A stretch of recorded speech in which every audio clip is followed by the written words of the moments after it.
It has been quite a long time here in 2018 since the Phillies and the Atlanta Braves got together, in particular down here at SunTrust Park. Well, here we go. NBC Sports Philadelphia, home of the authentic fan, presents the Phils and the Atlanta Braves. The standings haven't changed since yesterday for the Phillies and the Braves. The Phillies are 5.5 games back. What did change, Washington has slipped a half game back. They are 7 out and in third place. In the National League East, the Braves' magic number is down to 6. Hi, everybody. I'm Tom McCarthy along with John Crux. So here we go. The Phillies and the Braves will now meet for 7 times in the next week. Will they mean anything? We will see. It all starts tonight. The Phillies have to think about winning this series, if not sweeping the series. Yeah, 3 or 4 is a must. So you go out of this series 2-2, you split with them, you've gained nothing but lose 4 games for the remainder of the season. And look at the remaining schedule. It's in the Phillies' hands. 7 more games left with the Atlanta Braves, 4 in Colorado, who sadly, Colorado's fighting for a playoff berth for themselves, so it's not going to be easy pickings out there either. The Braves have, of course, the Phillies for 7 and the Mets for 3, so the schedule favors the Atlanta Braves for the remainder of the season. All right, so since the 11th of August, the Phillies and the Braves haven't faced each other during that time, but their stories are totally different. For the Braves, they're 21-18. The Phillies, though, 8 games under 500 since that time. Yeah, and it's been a struggle both offensively, but look at the starters' ERA. What carried us in the first half of the season has been our detriment here in the second half. The starting pitching hasn't been great for the Phillies. They need to right that for these next 11 games. If they do, hey, who knows what could happen. All right, so tonight it'll be Vince Velasquez taking the baseball for the Phillies. This is the string of starters the Phillies will have. They'll have Velasquez against Gausman, Pivetta against Tehran, Arrieta against Foltynewicz. They've moved Foltynewicz to the Saturday start, and then Nola will face Anibal Sanchez. We may not see Velasquez for that long tonight. No, this is must win. And look, if Vince struggles early, Gabe's going to go to the bullpen. And I think it's the same for Pivetta and Arrieta. And he might have a little leeway with Aaron Nola because he's been our best pitcher all year. But look, they have to win. You can't wait for a starting pitcher to try to figure it out by the 2nd or 3rd inning. You got to get it done immediately. And if not, bullpen time. All right, well, Rhys Hoskins and the rest of the Phillies are getting set for game 1 of this 4-game series. When we return to SunTrust, we'll give you lineups in first pitch. Phillies baseball is brought to you by Xfinity, the fastest internet in Philadelphia. By Toyota, tested, trusted Toyota. Let's go places. By Citizens Bank, official bank of the Phillies. Visit citizensbank.com. And by Independence Blue Cross. Live fearless. Learn more at IDX.com.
road trip of the 2018 season in the regular season.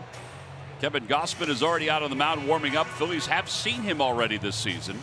Let's take a look at the Phillies lineup, brought to you by Xfinity, the fastest internet in Philadelphia. Well, Cesar leads it off, and then Rhys Hoskins will bat second. As Drupal Cabrera starts at shortstop, so the calf is fine. And then Carlos Santana makes his 8th start of the season over at third base. Odubel hits 5th, and part of it is because of his numbers here at SunTrust Park. But he's got another new position. He's playing right field tonight. There is 27-year-old right-hander Kevin Gausman, who is from Aurora, Colorado, but makes his off-season home in Baton Rouge. In fact, he's the workout partner of the Phillies' Aaron Nola. And John, he's listed at 93.7 on average, but he can get it up there in the high 90s. Yeah, he can get it up there in the mid to upper 90s, and he's made some adjustments since coming over from Baltimore. Different pitcher than what we saw there. He pitches mainly from the stretch now, that modified windup like Arrieta uses. And a bunch of other pitchers now, but he does have an above-average fastball. And when talking to people around the Braves today, they said he throws 2 changeups. He throws a circle change and then a split change. And he said those 2 pitches since he's come over, and he's kind of perfected them. He said it's really tough on the left-handed hitters that he's faced since he's come over from Baltimore. He's using his fastball less and the changeup and the split more. Cesar leads it off. Cesar was 1 for 10 in the series the Phillies just finished against the Mets. They took 2 of 3. Overall hitting .254 with 90 walks this year. And the first pitch of the day is outside. We're underway. And it's 1-0. One of the things the Braves have done recently is that they have walked the opposition. In fact, in the last 23 games, the pitchers are averaging over 4 walks per game. Or 4 walks per 9 innings. And that's all fine and dandy, T-Mac, but we got to take advantage of that. If they give us some free passes, we got to make them pay for it. Yeah, we mentioned that last night with the Phillies' numbers with runners in scoring position, how much better that has been in recent games. 1 ball and 1 strike to Hernandez. It'll be Hernandez. Rhys Hoskins is Drupal Cabrera. That was one of those 2 change-ups. Just don't know which one. Yeah, because velocity-wise, they're the same. It's just the movement. Ryan Snitker in his 3rd season here with the Braves. This obviously by far his best. A lot of people thought that he wouldn't even be the manager this year. 2 balls and 2 strikes to Hernandez. I think a lot of people are surprised that these 2 teams are battling it out for first place in this division. Yeah, think back to that opening series here and all the issues the Phillies had, and I don't know if anybody anticipated this matchup. Off the hands out to left field, but it's right out of Acuna, who was not playing deep, and 1 out here in the first.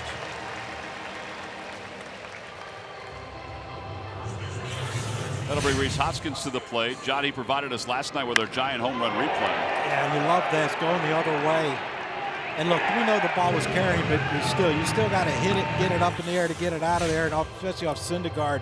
Not an easy task as hard as he throws, and that's our giant home run replay provided by this man. And why not do this again tomorrow?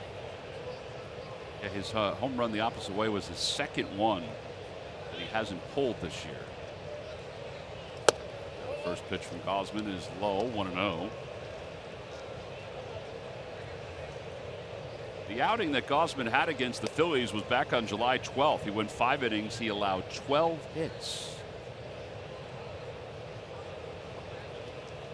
I wonder what switch went off for him being traded here, because he's been really good with the Braves. There's 95, as we mentioned. He can get it to the mid to high 90s. 2-0. Pitch gas presented by PJ Wheelahans.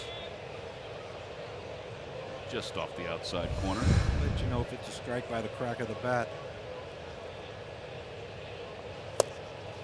You know,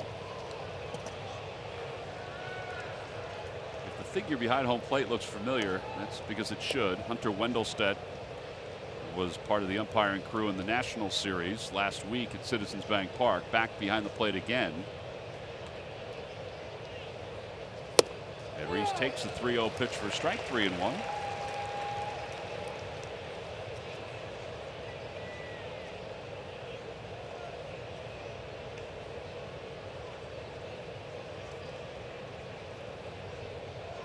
Hoskins was 2 for 12 in that series against the Mets. An outside ball 4, so he's aboard with 1 out. So the first walk issued by Gausman.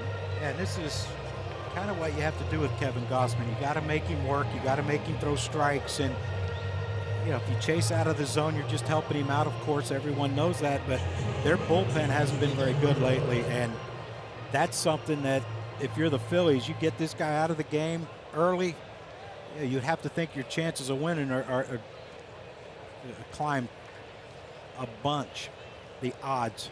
Yeah, I think we talk about that a lot, but it's big time true with this team. There's Drupal Cabrera, the hitter, and he takes a strike. 0-1. Cabrera 262 overall, 227 with the Phillies. He has not started the last couple of days because he's had a calf injury that's bugged him. 23 home runs, 75 runs batted in, 36 doubles. And he lines one to left field. That'll be in for a base hit. Hoskins around second base. He's going to try for third. Acuna's throw to third base is off the glove of Johan Camargo, and the Phillies have second and third with 1 man down. And that's some aggressive base running by Rhys Hoskins. Now, I love it. I think you got to, the team you're chasing, if you got to put pressure on them and pressure on them early. And like, he got a great read off the bat, did Rhys. Took off at the point of contact. You see it right there. Slight hesitation, but he knew all along, I'm going third. And when's the last time you saw the big man slide head first, Tom? I'm sitting there looking at him, John, thinking, oh, no. Yeah, that's what I thought, too. And look, Acuna came up with a strong throw. It's just, you got to play as Drupal, you think, to pull, because he is a pull hitter. And Acuna had a long way to go for that. And now, infield back, you got to, look, you always try to get a base hit here to drive in 2, but if it comes down to it, put a ball in play in the middle, and you got a chance to score at least 1. Carlos takes outside. Santana is average at 233 with 23 home runs, 82 runs batted in. See his numbers against Gausman. His numbers have been better since the All-Star break overall.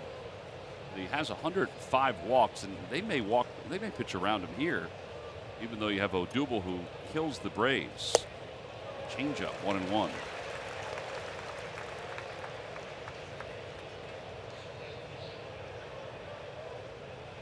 By the way, the scoring on the Cabrera base hit, it's a single. He goes to second on the throw, according to the official score. I gave it a double. I did too.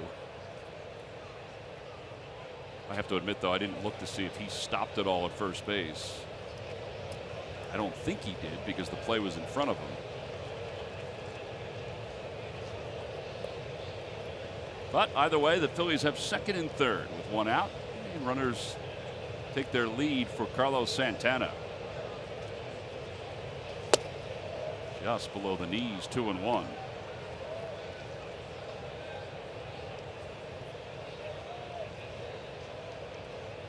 There's Herrera waiting on deck. Looks nervous, doesn't he? He was dancing with the mascot before the ball game.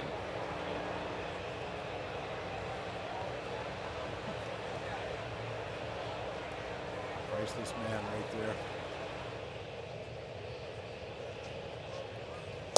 Outside, 3-1. Looked weird how Suzuki caught that ball. I don't know. He got crossed up or not? Yeah. The way he caught it, I think he's lucky to catch it.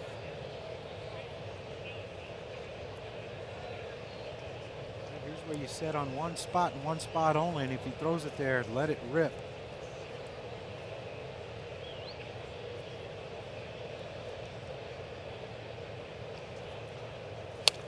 He did let it rip. It's 3-2. Good swing, good pass at that ball. 93 by Gausman.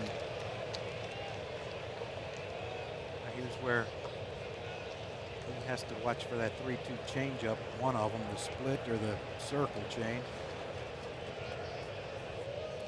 He's trying to get a strikeout here, a swing and miss, and that's what I've been told today, that's his out pitch against lefties. Has a ground ball to first base. Freeman's coming home. Nope, he's going to take it to the bag. He thought about going home. He pumps. And the Phillies take a 1-0 lead. An RBI for Carlos Santana. It's his 83rd of the year. a nice way to start, John, just to get a run here in the first. Maybe add another one here with Odubel coming up. Yeah, it's and really good hitting right here. I mean, Reese took a little jab step back, and Freddie has a great arm at first base, but it's not worth the risk. If he throws it, for some reason Reese is safe. Now you're looking at another, a fly ball to score another run. I think the Braves feel pretty good if we keep it at 1. We're far from out of it this early in the game. So now here's Herrera. Herrera 1 for 4 in the series against the Mets, including the home run yesterday. And he lays off the changeup, but it's 1-0. Odubel's average is down to 256, but as we mentioned, he does enjoy hitting against the Braves. And in the 2 years that this ballpark has been open, he's had himself a pretty nice run. Fastball low. I don't know if you've noticed, but see Odubel, remember his back foot was right on the edge of the corner of the batter's box, and it looks like he's moved it back. I mean, he used to be right on the white line there, and now he's backed off about 3 or 4 inches. I think it's good. It gives him a little more room to work. Pitcher's pitch. 2 balls and 1 strike.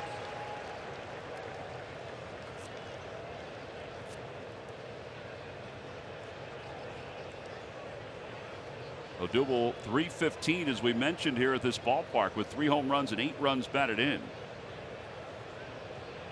Did not have a particularly good offensive homestand. 2 for 19. And now it's 3-1. Whether we score another run in this inning, Gosman's going to throw a bunch of pitches. And that goes to what you said before about possibly getting into their bullpen early. That pen, man.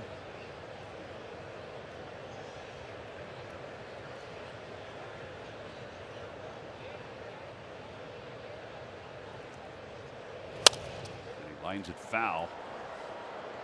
And it's 3-2. Isn't it funny with baseball? Like the starters, okay, we can stick with the starter a little longer, whatever.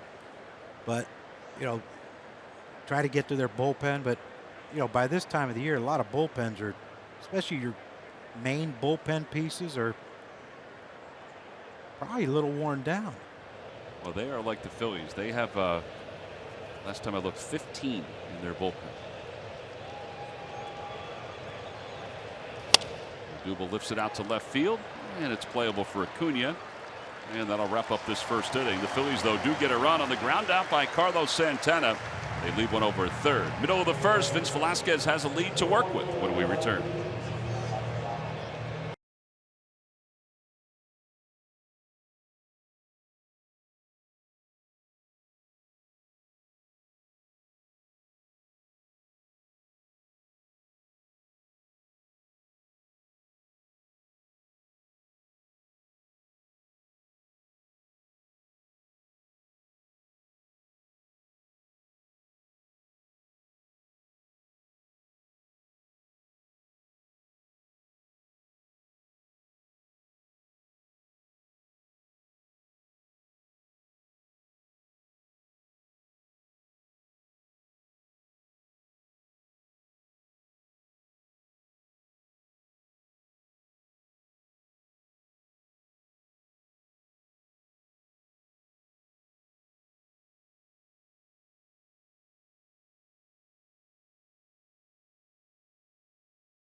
a 9.82 ERA. But they just want him to let it go. 95 on that first pitch to Acuna. Acuna hitting .293. 26 home runs, 57 runs batted in.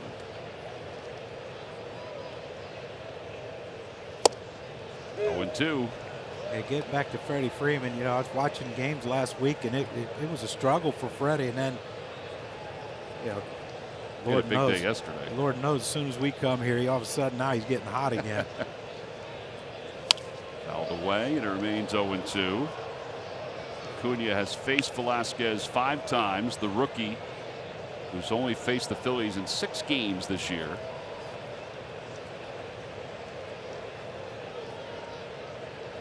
Eight first-inning home runs for Acuna. That's what you have to be leery of, since they put him in that leadoff spot. Tell you what, this young man is a dynamic player, both offensively and defensively.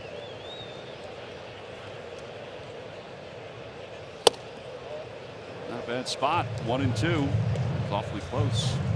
You think about, you know, you go back to the opening series. He's not here. Of course, you know, they wanted to keep him down and serve his time and whatever. They thought he might need more seasoning in the minor leagues, which apparently he didn't.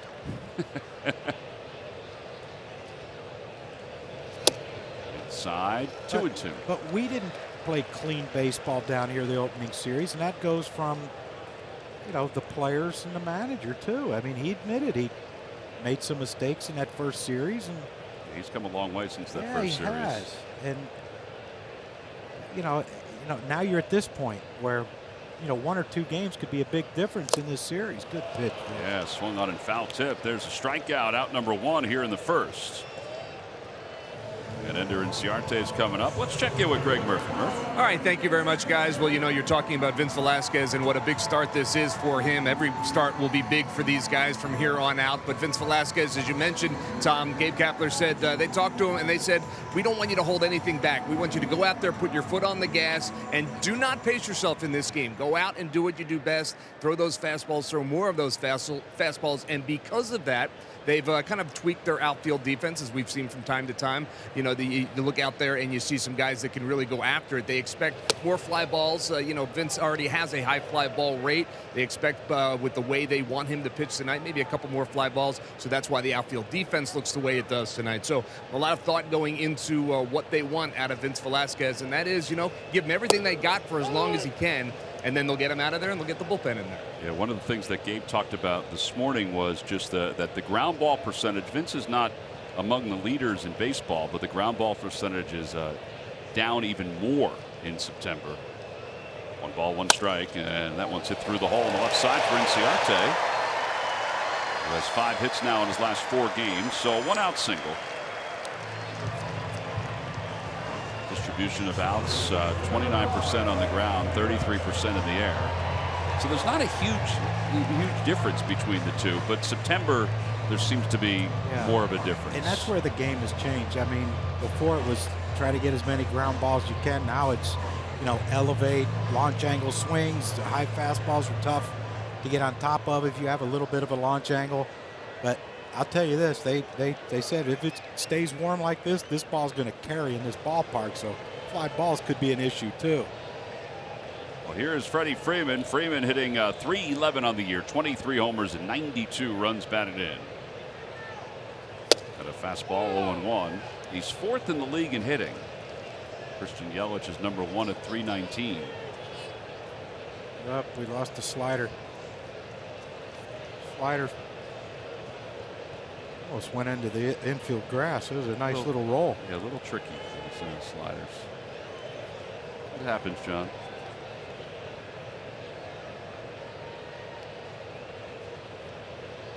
The balls and 1 strike to Freeman.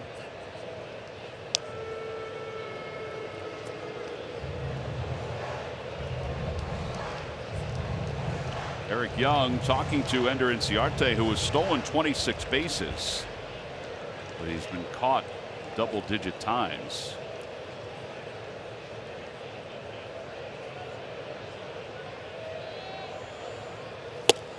Upstairs, 1 ball, 1 strike. Freeman's hitting .324 here in the month of September.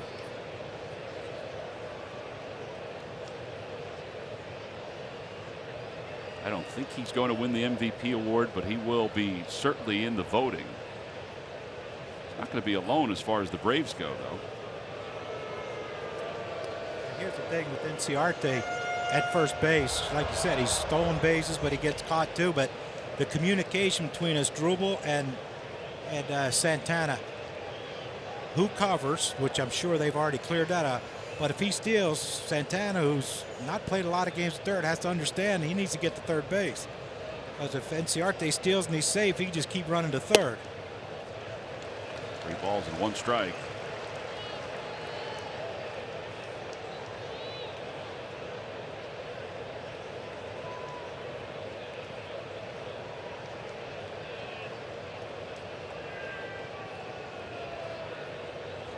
Freeman is 5 for 22 against Velasquez.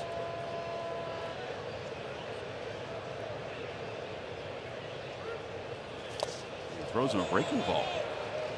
And it's 2 balls and 2 strikes.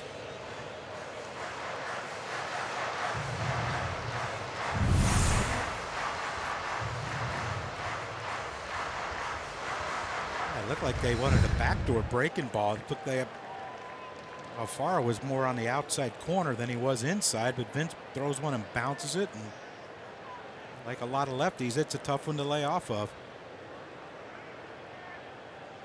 Come back with it. I would think so. Well, they go with a fastball. It's funny, I was over there talking with Joe Simpson, the Braves announcer today, and he said, how many times have you seen a 2-2 count and a guy throws a fastball up and out of the strike zone to try to get a swing and miss, and the count goes to 3-2? Right there is an example. That's a good point. See what Inciarte does over at first. He goes, pitches line to short, and off the glove of Santana into center field. Inciarte goes to third. And that'll put runners on first and third with 1 out. Ball was hit sharply by Freddie Freeman, but it should have been handled by Carlos Santana. You see where they are right here, and Inciarte takes off. You see Asdrubal going to cover, but didn't it look like Carlos took a little jab step toward third base because of Inciarte running? I'd like to see that again. It looked like he took a little bit of a jab step toward third base, knowing Inciarte's running, and he has to cover third. I think it also took an odd hop too, John. Yeah. It has scored a single. Boy, I'd love to be hitting today. Well, not in the top of the first, because you would have wanted a double if you're Cabrera. Yeah, let's see. Yeah, you see Carlos, he did take a little step toward third base because Inciarte was running, and he knows he has to cover. I think that's, obviously we know that he's not a third baseman by trade. And sometimes you'll run into, they haven't with him playing third, but there you did. And here's where you don't want a fly ball. Yeah, Markakis the hitter with runners on first and third. And Markakis pops it foul. It's 0-1. Well, this is where Aaron has to be ready.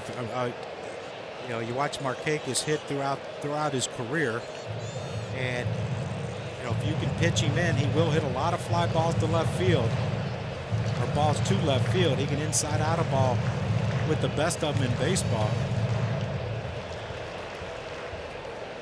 And then if you try to throw something off speed and it's in the zone, that's when he pulls.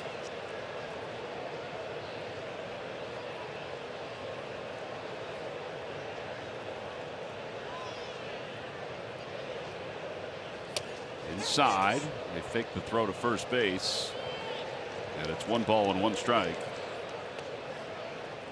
Take a look at our Indeed player resume. Nick Markakis is having himself on one of his best years in a long time. 72 games against the Phillies. He's hitting .305. For the year, he's hitting .304 overall. This year he made his first All-Star game after all these years. Had his first walk-off, too, against the Phillies. It's amazing. As long as he's been playing, his first walk-off and his first All-Star game, he's been a good player.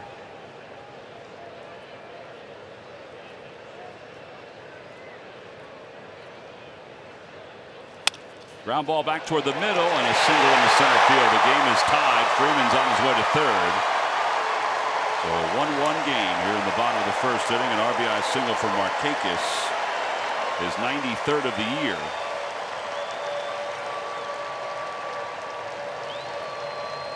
And that'll bring Johan Camargo to the plate.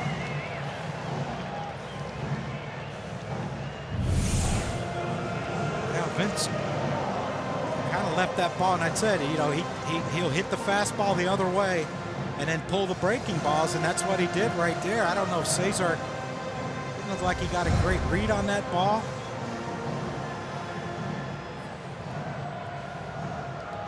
Cesar was shallow too. It looked like Cesar took a step into left and then went to the right. And now Camargo had 7 strikeouts against the Cardinals. The Phillies will take one of those strikeouts here. It's a 1-1 game. Ground ball to first. Reese has it. Steps on the first base bag, and now they're going to get a man in a rundown. And Nick Markakis. The run does cross the plate. And it's 2-1 in favor of the Braves, because Reese went to the first base bag and then got the runner into a rundown. Freeman's able to score. If he had gone to second and then back to first for a potential double play, the run wouldn't have counted.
Season ticket plan. Go to Phillies.com/season deposits or call 215-463-5000. By placing that deposit, you'll be able to secure a plan and a seat location before the official on sale date. Hey, the Phillies vacation tours are here. Bulls here. Johnny, you'll be having brunch with them tomorrow. I will. Right? Or lunch, I should say. Yeah, it's right here, right? Yeah, I think it's at the Omni. Yeah, so we'll just go look. there. There's Bull and Gene. Celebrated their 49th wedding anniversary yesterday. Really? Yes, they did. Congratulations to the Bull and Gene's Gene. a heck of a woman to last 49 years with that man. No balls and 1 strike to Alfaro. Nah, we love the Bull and become really good friends of ours, so it's only nice things. No, they're good people. Yep. 0-2. All right, so the Phillies allow 2 runs in the bottom of the first inning. And obviously they didn't have any errors, but their defense played a role in it. The ball to short that went past Santana, which was ruled a hit. And then the ball over to first base. I don't know if Reese, I think he would have had the double play if he had gone to second and then back to first, but he decided to step the first base bag. But it might have been tight to get the double play. He may have made the right decision. Yeah, there's a general rule. If it's hit hard, try for 2. If it's hit soft, get the out at first, check home, and then get the out at first. But I think Reese got caught in between. And, you know, once he saw Markakis stop, he's like, you know, do I still have the guy at third? And which he didn't. Freeman was going on contact, and great job by Nick Markakis to stop and getting that run down. And maybe that's it. Maybe Markakis did. He did the right thing there. Well, he definitely did the right thing. And there's the first strikeout for Gausman. And here's Aaron Alteris. But do you go, John, the first of your reason? Yeah, the decision has to be made before a pitch, before the at bat even. Okay, first and third. If it's hit hard to me, I can turn two. Camargo can run, but I still think they had a chance of turning two because of how hard that ball was hit. If it's hit soft, the first thing you do is check home. And Freeman was going on contact. You try to throw home and get. If it's hit slow, you're not going to get the double play. So try to get the out at home. If Freeman stays at third, then you just get the out at first, and now you have second and third, 2 outs. Well, I think what you said too. Credit Markakis. He stopped and realized what was going on. Yeah, and Freeman didn't once he saw Reese wasn't coming home, he didn't stop either. Because if they throw to second and they get Markakis and Freddie hasn't crossed, it's over. They don't score that run. The ball's 2 strikes to Altair. 1 out here in the top of the second.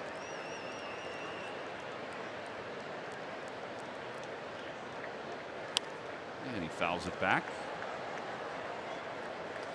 Tonight's game is also available in Spanish. Just use the SAP button on your television or change the language through the menu on your cable box.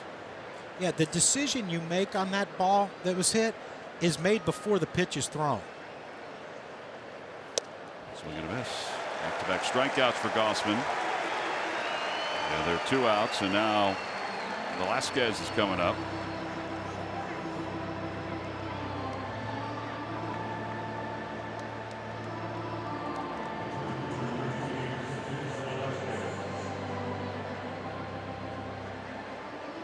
Vince hitting 189 with no homers and an RBI in the year.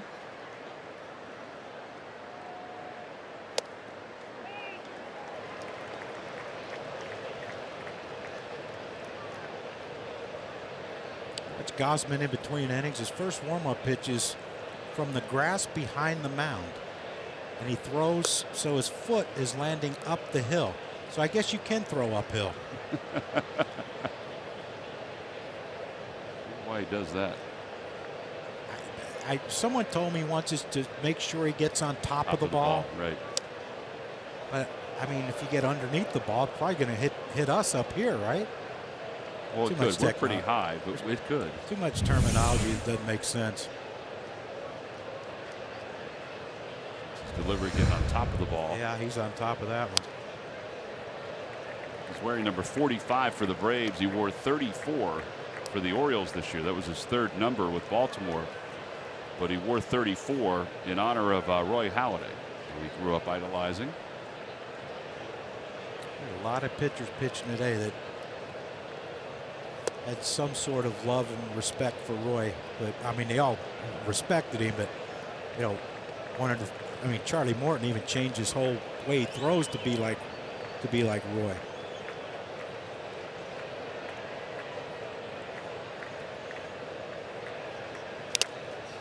Foul ball, and that got a piece of the home plate umpire, and it remains 3-2.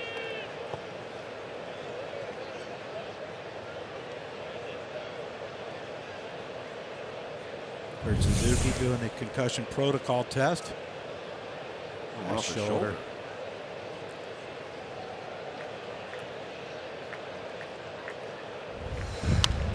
Hey, wait, don't you have to go on the mound next inning? I remember this.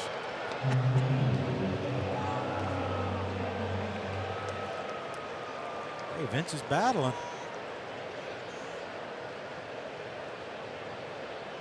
This will be the 7th pitch of the at-bat for Velasquez. And a line drive, base hit it to center field. So Vince is aboard with 2 outs. And Roman Quinn is going to head to the plate. Yeah, no secret there what he was throwing. 3-2, mid-90s fastball. If he throws a breaking ball and walks the pitcher with a breaking ball, probably release him and Suzuki.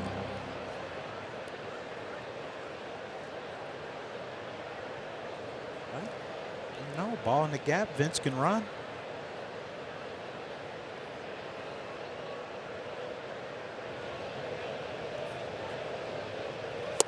Roman Quinn takes a fastball at the knees. Roman at 306. He was 0 for 7. That's where Camargo is. Just in case. Just in case he lays down a bunt. Pop up out towards shortstop. Dansby Swanson is under it. The inning is over. No runs, 1 hit, and 1 man left for the Phillies. We'll move to the bottom of the second. Braves 2, Phillies 1.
Philadelphia.com, and with our At the Yard and Cruckcast podcast. Don't forget to tune in before and after every game. Phillies pregame and postgame live. No one serves Phillies authentic fan better than NBC Sports Philadelphia.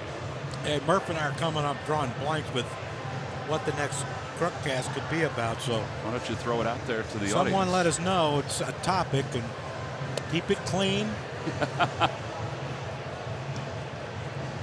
You can always maybe sit down and talk to Reese. That could be a podcast. Yeah, I don't want to.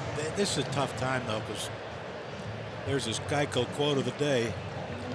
We're in a pretty unique position, an exciting position that doesn't happen all that often. No kidding. As a competitor, it's all you can ask for. You control your own destiny.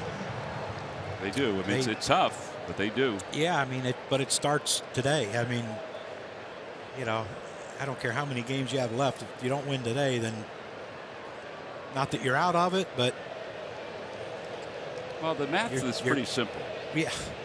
You know, the magic number is 6 for the Braves, and you know, for this series, anytime the Braves win, the magic number goes down by 2. Yes, and you know, on the plane last night, Tommy Hunter said, "Hey," he asked me, he said, "Hey, do you agree with Nishak?" He said, "We need to win 9 out of 11." I said, "Well, it depends on who the 9 are against, really, because." You know, if the 2 games you lose are against the Braves, you've really not gained that much. That's true. I don't think you can come out of this series with a split and feel realistic going into Colorado. 1 ball, 1 strike to Suzuki. Hitting .347 since the 9th of August. Kurt Suzuki's going to get himself, I would think, a pretty nice contract at the end of this year. They've already signed Tyler Flowers to an extension. They have a young catcher that they'd like to put on the active roster next year. So Suzuki may not be around. I think he'd be a good get for his team. 1 ball, 2 strikes.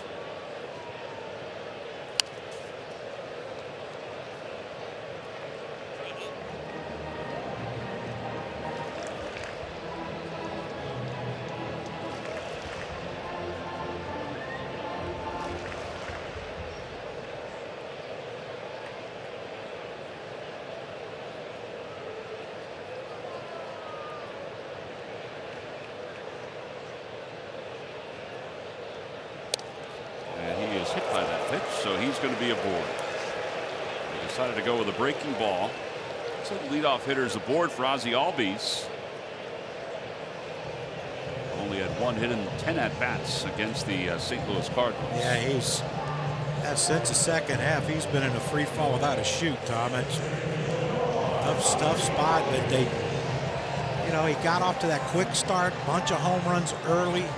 I mean, wasn't he leading baseball after the first couple months of the season? And when he hit his 13th, he was the leader in baseball. And then, all of a sudden it became, didn't he have 20 home runs at the break? He's only got 22. But then it became a lot of fly ball outs. Yeah, at the break, he had 20 home runs, 55 runs batted in. He was hitting .281. Since the break, in 55 games, he's hitting .241, an on-base percentage of .298. And he has 2 home runs and just 13 runs batted in.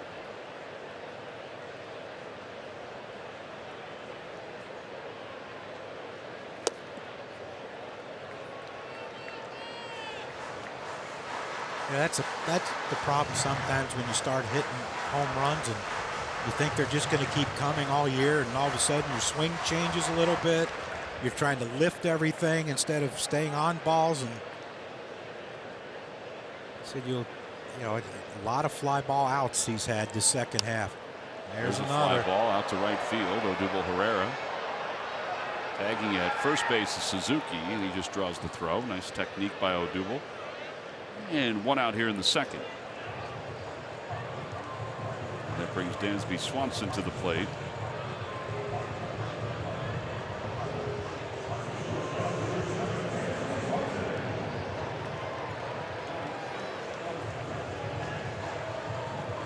Swanson 239. Part of that is because he is 5 for his last 38, as you just saw.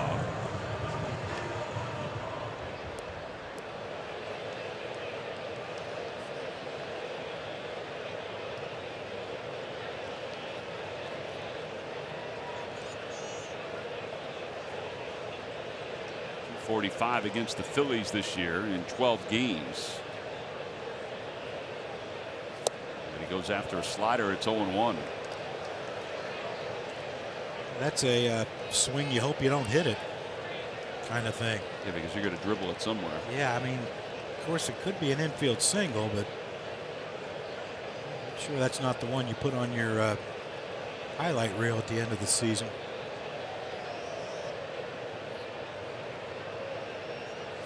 There's a line drive base hit to left field.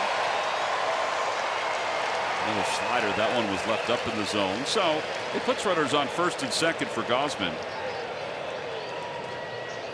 Well, we know the Phillies are here in Atlanta for 4. Then they're in Colorado. Then they're home for the final weekend. How much will it mean? Well, we'll find out. But it's Friday, Saturday, and Sunday. Sunday is Fan Appreciation Day, a free PGW 2019 schedule fathead being given out to all fans. Go to Phillies.com to get your tickets.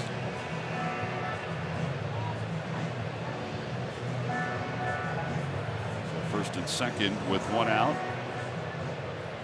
Carlos went over all the bunt situations where they want to go. Wheel play, get the out at first. I would assume with one out, you'd just take the out at first, and unless, of course, he bunts a rocket at someone and you try to turn 2.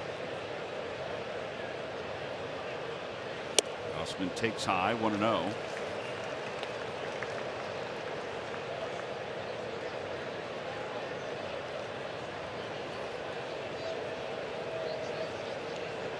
More signals from Carlos Santana.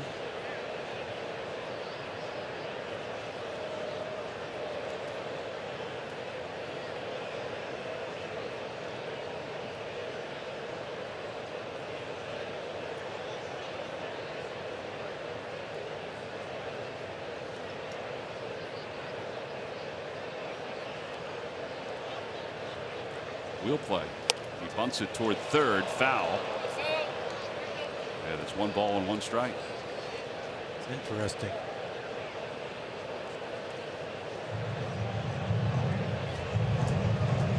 Normally, if you're the pitcher, you do want the third baseman to field it, but in this case, Cabrera was going over to cover. Tell you what, I'd like to have a microphone on that conversation with Ron Washington. priceless human being right there. He's wearing his helmet and his hat the way he would when he played. He's old school. Yeah, we were winter ball teammates for a year, and it was for one winter, and it was a blast. I learned a lot from that man. Smith bunts it foul again, 1-2.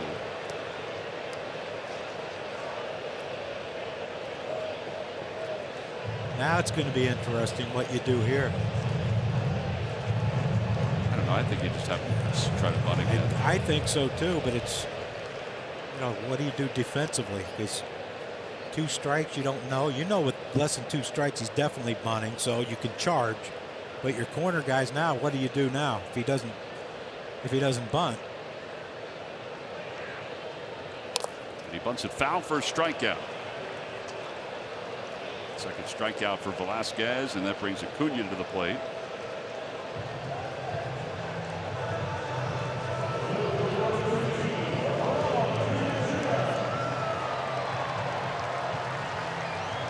Acuna, first time up, went down on strikes. The 20-year-old will turn 21 in December. Amazing, isn't it? It is amazing. 26 homers, hitting 290 something, and leading off for a first place team. It's incredible.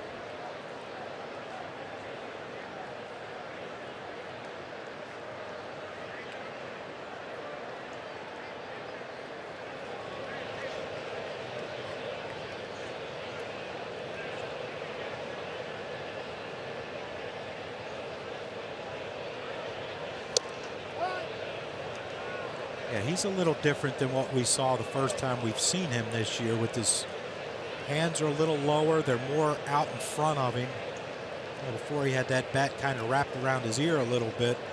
His hands were back by his ear, and now they're, when he gets to a set position, you see how they are now. They're about shoulder height and pushed away from him, and so that keeps him on the ball a little longer. He's very athletic. So he's had 6 games against the Phillies, not counting this one, and he has a multi-hit game in 3 of those 6. Vince trying to get through this second inning. Kevin Seitzer, the hitting coach for the Braves, taking a peek.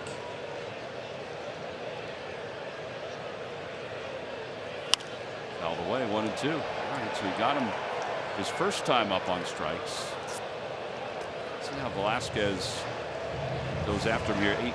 Vince is actually throwing more sliders than I thought he would in this outing. He got him the last time with the slider once he got 2 strikes.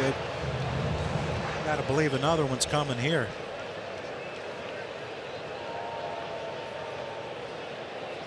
% of the time he's thrown 4-seam fastballs.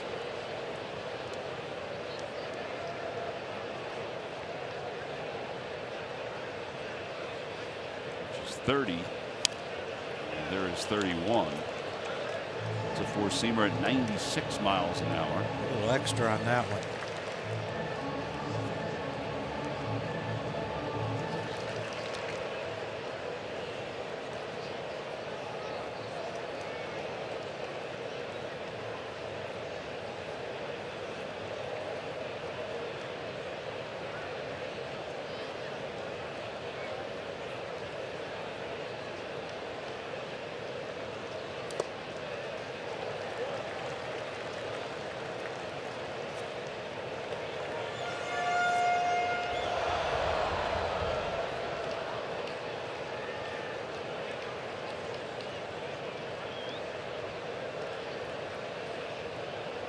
Two.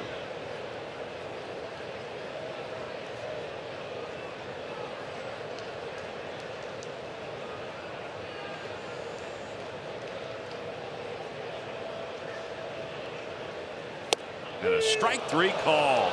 He just threw him a fastball right on the inside part of the plate. And he's gotten Acuna twice tonight. No runs, 1 hit, and 2 men left. We go to the 3rd. Top of the order due up.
Log on to Phillies.com. Go to the fans section for all the information, and please submit your answer on the subject line. All right, John, here's the question. Who were the last two Braves players to homer in 5 consecutive games? Last two Braves players to homer in 5 straight games. Answer will be revealed a little later on. Folks that are here as part of the Phillies tours get a chance to meet with Johnny and Scott Fransky and Kevin Jordan tomorrow. We're going to go to the Coca-Cola factory, which is here in downtown, or is in downtown Atlanta. We're not in downtown Atlanta. We're a few miles away. Cesar flied out to left his first time up. It's 2-1 Braves.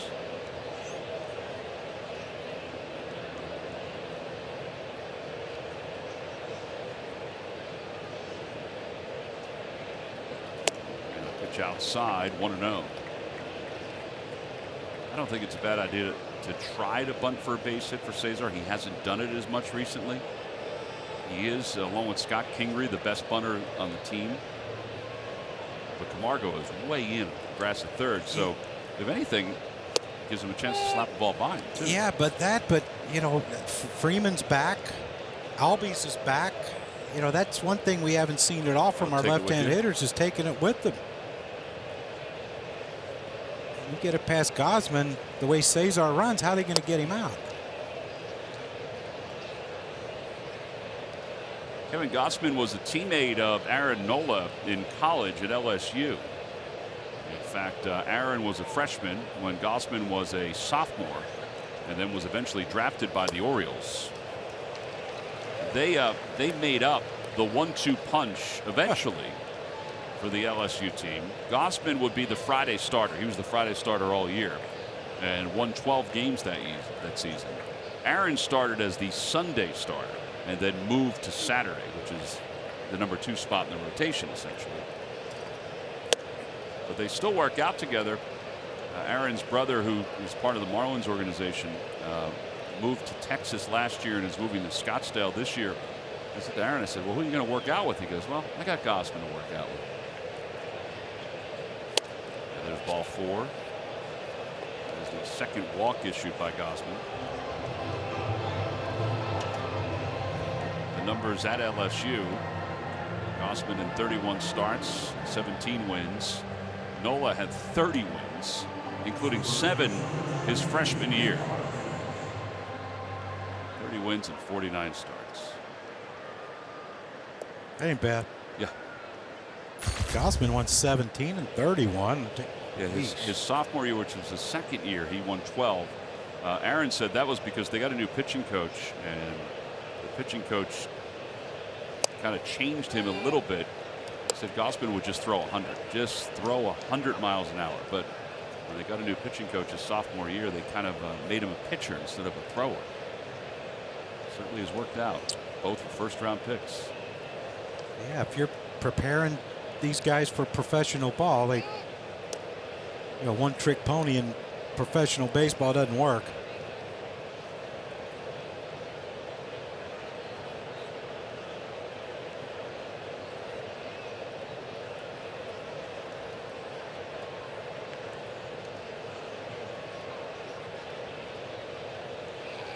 The throw over, and Cesar is back.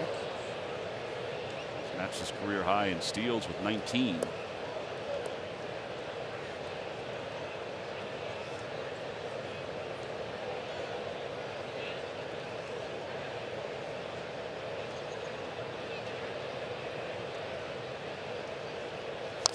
Little tapper foul, and it's 0-2 to Reese.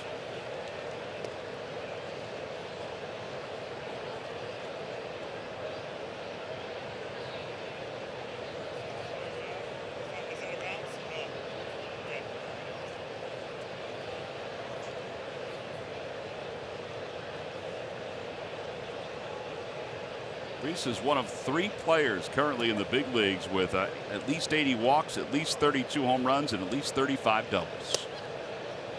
Matt Carpenter and Jose Ramirez are the other 2.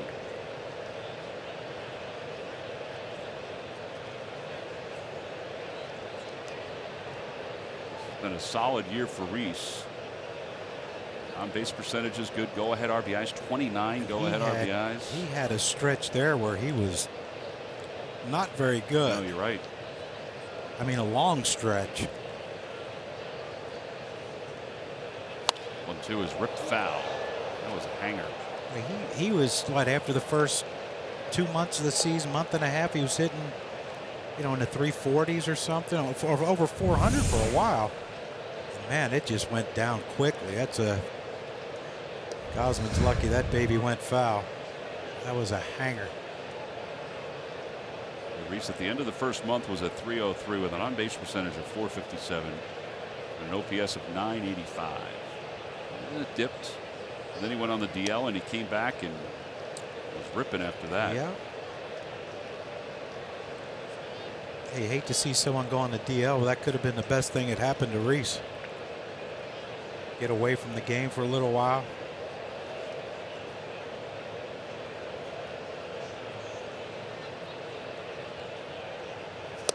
This threw him a changeup. That's his third strikeout. And one out here in the third. And here comes his Drupal Cabrera.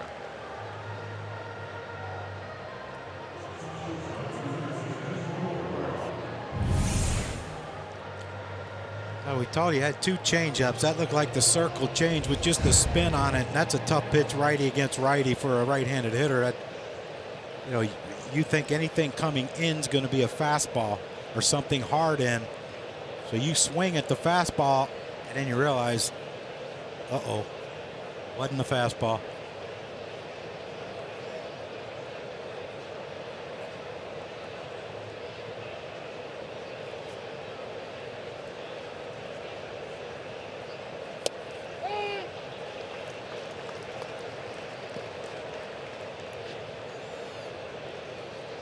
Statcast AI powered by AWS. Look at the defense for the Braves. Yeah, and that's why that one down the left field line got Reese to third. That's going to be trouble too. Yeah, a little bloop out to left field. That's going to drop for a hit. The Phillies will have runners on first and second with one man down. That's the old shift got you there. Yeah, I was wondering, you know, I understand Cesar can run, but you know, Asdrubal doesn't bunt. And I don't know why Camargo was playing in. If he's playing where they would normally play, basically straightaway shortstop for a right-handed hitter, he probably makes that play. But again, we'll take it. Yeah, I think that just must be his style, John. But you're right. Now a meeting on the mound. Swanson will come join Gossman as they go over the signs. The infielders will, at least Freddie Freeman will play behind Cabrera at first. Swanson is behind the second base bag, or will be. Strubal's not happy about something. There's something that has him honked a little bit over at first base. Said something to Jose David Flores. Now he seems like he's all right. Maybe he can't believe that ball dropped in. Carlos takes up and away, 1-0. Santana has the Phil's RBI. Round out his last time up. 83 RBIs now on the year.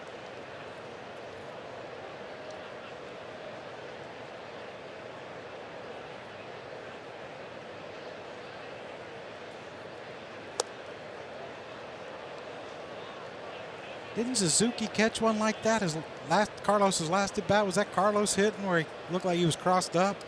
It was either Carlos or Cabrera. I don't remember who it was. Just looked funny again.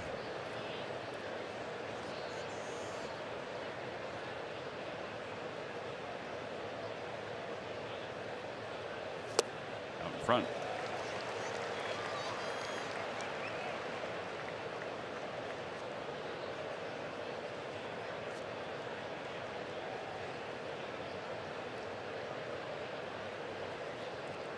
Little kick start there for Asdrubal, huh?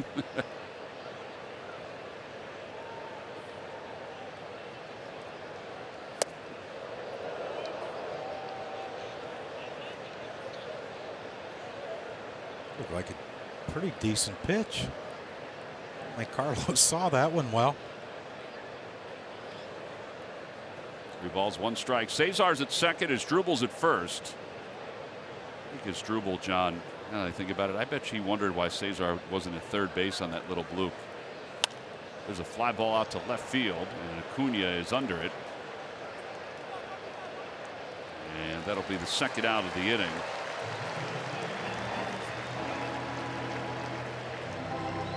That's one of those, you know, you're always told check the outfield, but, yeah, you know, I think with all the shifting, you have to say check the infield.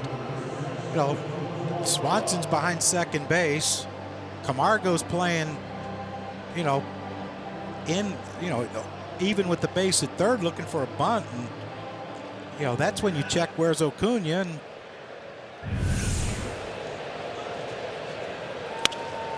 yeah, that's it.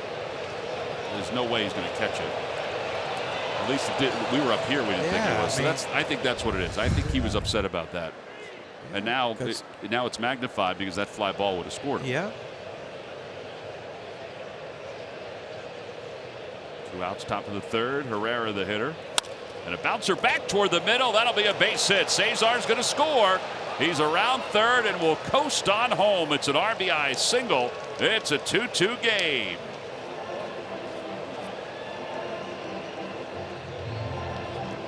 And Odubel with his 68th RBI of the year. Hey, you love that. Early swinging off Gausman. A little fastball, kind of down a little bit, but Odubel didn't try to lift it. He swung down on that ball. It hits and just shoots past Gausman. You know, 2 outs. Cesar scores easily on that ball, and that's a whole new ball game, Tommy. Yes, it is. Each team with 2 runs on 4 hits.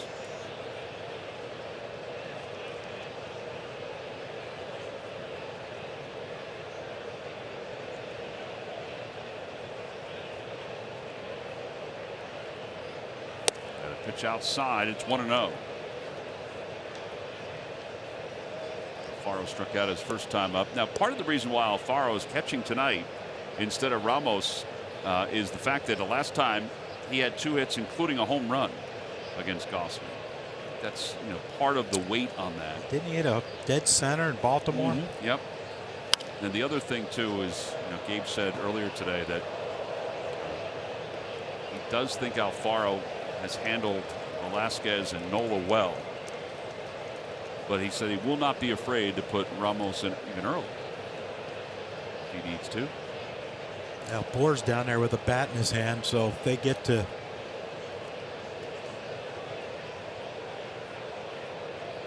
Vince in this inning, we might see Boer. And a line drive base hit it to right center field. Rounding third, heading for home is Cabrera. Odubel's to third. It's an RBI single for Alfaro, and it's a 3-2 Phillies lead. There you go. Pays off. I love Jorge's new approach. He's getting a lot of movement in his hands. His hands aren't stationary. Hope Asdrubal's all right. Kind of ginger going down those steps. Don't forget he's nursing. But see how his hands are moving? His hands keep moving through the swing. And before, there was that slight hesitation. His hands would move, then they'd stop. But there you see Asdrubal scoring easily on that ball in the right center field gap. And like Odubel wanted to try to track him down. Yeah. Altair takes inside. Justin Boer is out in the on-deck circle to pinch hit. The Phillies get to that spot. It is the pitcher's spot. Due up next.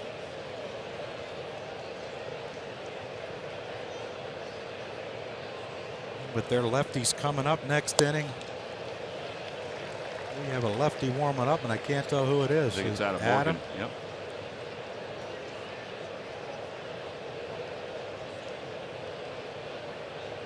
One ball and 1 strike to Altair.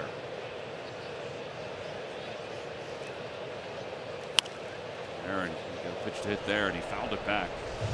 Here's Adam Morgan. Well, you know, 4-game series, you have to think with Enciarte left-hander, Freeman left-hander, Markakis left-hander. Our lefties are going to be used a lot against them, and if they have success, we're going to have a chance to win.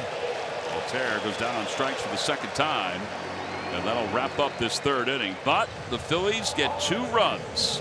Alfaro's RBI single makes it 3-2 as we go to the bottom of the third.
Lottery. Players must be 18 or older. Please play responsibly. And buy Nissan. Shop ChooseNissan.com. Hello, John Kruk and Greg Murphy. I'm Tom McCarthy. We go to the bottom of the third inning.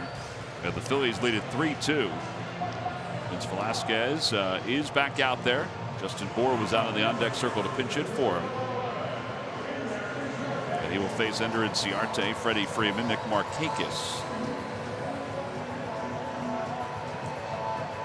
Well, Enciarte got him started in the first inning with the base hit between short and third.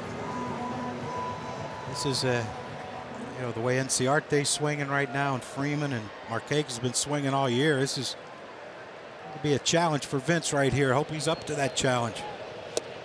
The slider 0-1. Slider or curveball, John? I have no idea, Tom. It was 81. I would think that's a curveball, yeah, wouldn't you? Too. 9 of 11 first pitch strikes.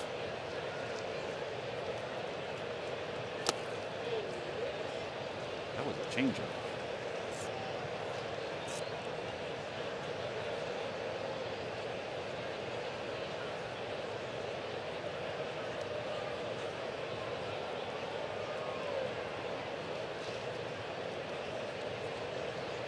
Ground ball right side. Past the diving Hoskins. Velasquez is there, and what an athletic play. It was like a receiver, and that ball was fired by Cesar. 4-1 on the putout. And that's another example of, even though he's a first baseman pretty much all through his minor league career, it's still different. You have to know where Cesar's playing. I mean, it was a routine grounder to Cesar, and Reese being aggressive defensively. Like you said, though, you can make that attempt with an athletic pitcher. How about the fact that Cesar, I mean, he fired that. He had to.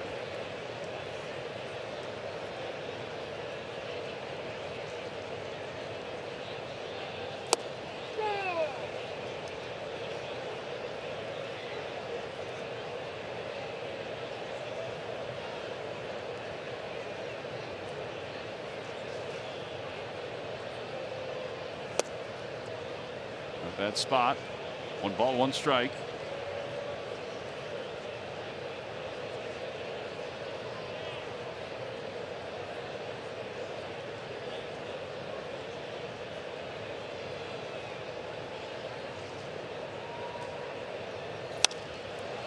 One and 2.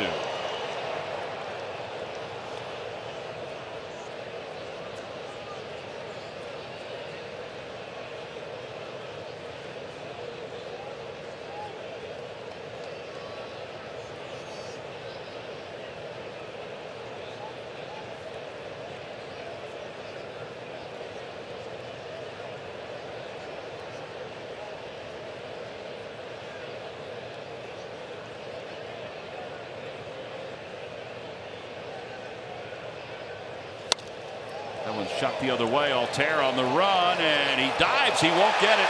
It's a ground rule double, and Freeman is at second base with 1 out. That's his 40th double of the year. It's his third 40 double season. And that'll bring Markakis up in a 1-run game. Caught a break there. If that ball hits the fence and stays in, went there and dove for it. Freeman was hustling out of the box. That could have been a triple. Look at this swing, though. This half looks like a Chase Utley half swing. And like I said, if that ball hits the fence and kicks to the right, if it hits and caroms toward left center field, that could be a triple. Heck of an effort by Altair. Yeah.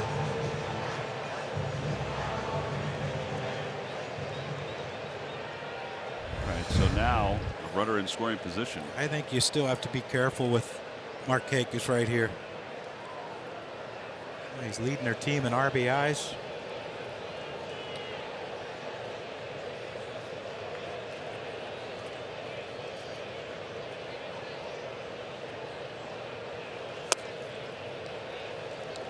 He has the RBIs last time up, a single that got past Cesar. Didn't that 93rd? And that put him ahead of Freeman, right? 93. One more than Freddie Freeman. Yep.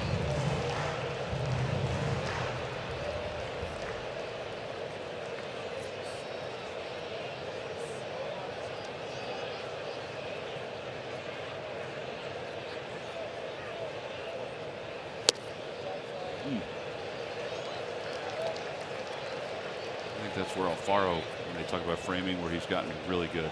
Now that was close. You saw the little slight move on his part.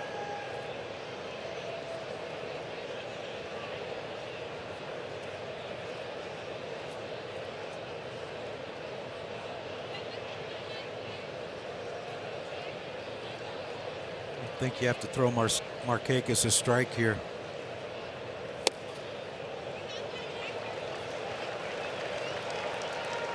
Vince is asking if I was up. I guess it had to be.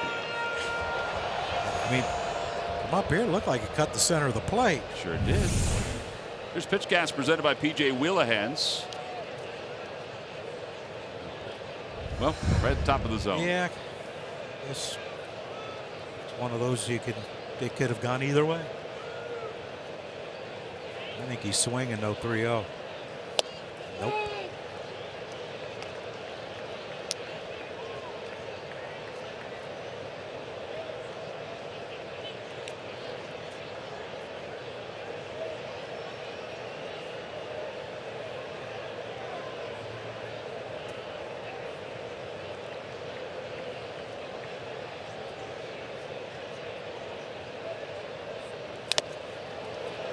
Two. Second full count for Vince. Two thumbs. Must be feeling really good after that one. But that's the 3-1. I'm going to try to do damage swing. And, you know, here's a veteran hitter who hits for a high average like he does this year. He won't overswing this swing. He took a shot 3-1. I'm going to try to put us ahead, and you know now it's not. I'm going to do everything I can to try to tie this up or work a walk.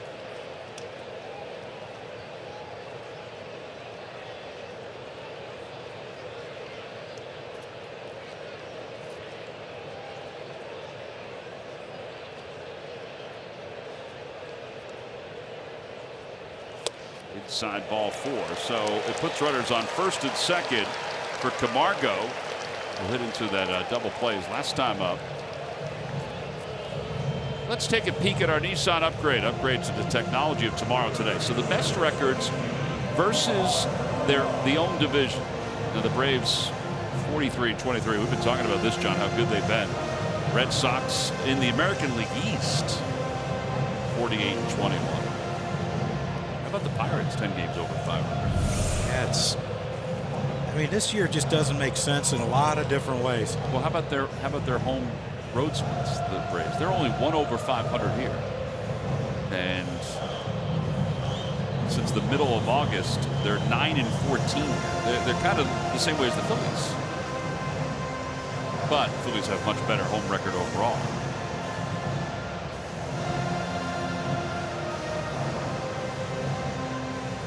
Credits out to the mound. Let's see what Camargo will do here. He's 0 for his last 10. He's been battling a sore left groin. They've got Camargo coming up, Suzuki in the on-deck circle, Markakis at first, and Freddie Freeman at second.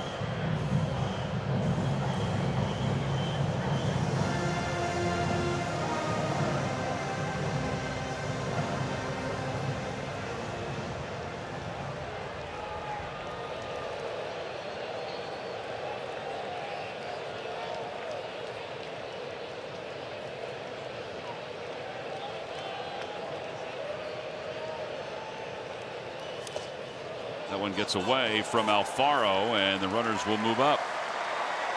Sounded like it was fouled, but I guess it hit the dirt. That was the sound we heard.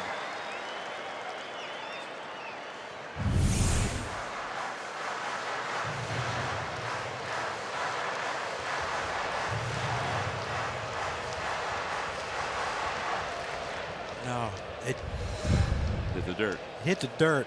And Jorge tried to get over there and block it. It looked like it went between his hip and his hands. That's one of the things that they are going to try to keep working on in this offseason, is to get him better at blocking pitches in dirt. So now the infield is in a 3-2 game. It's interesting. You know, if Camargo hits a hard hit ball, lets it right at someone, probably down a run. But if he hits it at someone, we're still up a run. Fly ball, right center field. That's well hit. Going back on it is Roman Quinn toward the track. A run will score from third. Markakis goes to third. It's a sac fly, and we're evened up at 3. Also, the wild pitch plays a factor in this inning.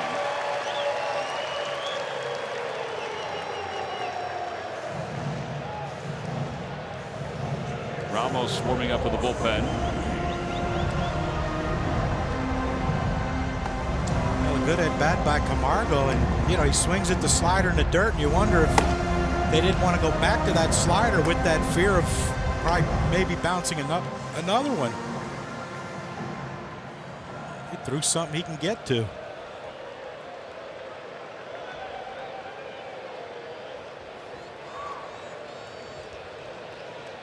Now Suzuki, who was hit by a pitch his first time up.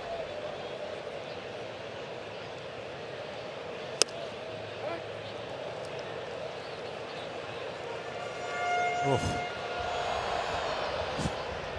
Thank goodness Vince is a good athlete. I think Alfaro threw him a little cutter there. Vince had to jump for it. If that gets past him, Markakis scores. Be embarrassing.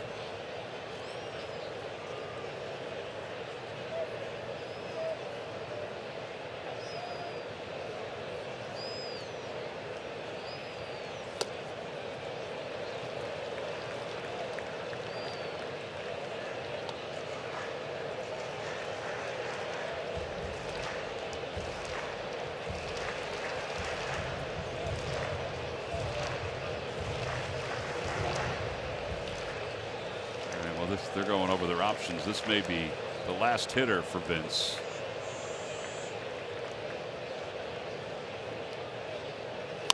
Ground ball left side. Backhanded by Cabrera. Throws off balance in time. And the inning is over. But the Braves do tie it up on a sacrifice fly by Johan Camargo. We'll go to the 4th inning. It's the Phillies 3 and the Braves 3.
delivery.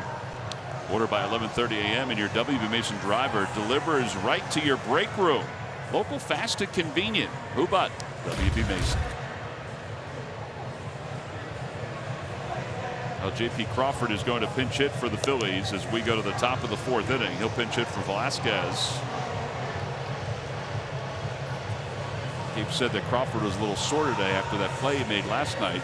I wasn't sure if he'd be able to even take swings. Yeah, because it was his right shoulder, and that's your lead shoulder as a left-handed hitter that he fell on last night. A heck of a play, though, wasn't it? It really was. Here it is last night. Yeah, this is. I mean, watch how he lands. That is not good. I really thought separation. I did too. He struggled to get up. So he leads it off against Kevin Gossman. And the first pitch 0-1. So Velasquez goes 3 innings, 5 hits and 3 runs, 1 walk, 2 strikeouts.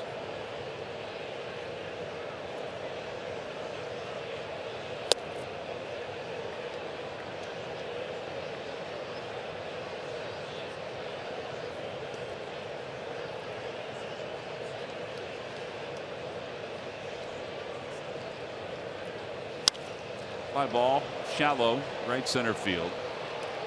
And playable for Arte, 1 away. Kranitz talking to Vince. I think Vince, he understands what's going on. Yeah. He absolutely understands, but he's a competitor. He wants to keep on going. Well, they all are, and that's the toughest part of being in a pennant race down the stretch is, you know, these are must-win games, and you know, you're going to hurt some feelings if you're the manager in games like this. But and Gabe's acknowledged that. He knows that. And you know, I said in the open all of them, but probably Nola are going to have a little. They might give Nola a little more leeway. Yeah. But even that might not be the case. I talked to Aaron today about that. I said, was that weird? He said, no. He goes, I understand it, when he was taken out. Well, he gets everything, I think. Like you said, I think moving forward, if you're building with a pitching staff, Aaron's a great piece to build around. And, you know, our best hitter is Reese. And he's another guy that gets it. Mm-hmm. 1 ball, 1 strike. And it's 2-1. And Aaron and I were talking about something totally different about the pennant race. You know, and he was talking about just being lifted with 5 2/3. He goes, of course I wanted to get the next guy. He goes, I didn't think I gave up anything that hard. But he goes, I understood it. Yeah. Well, would you rather hear that or hear someone say, yeah, no, I get it. Yeah, I was fine with it. No. Yeah. You know, you want to stay out there. They're all competitive. You don't get to this level unless you're competitive. Sometimes to a fault. Fly ball center field. It's actually going to push Arte back a little bit. And there are 2 outs here in the 4th. All right, well, he's top of the order. He's really good at catching fly balls, so let's try something else.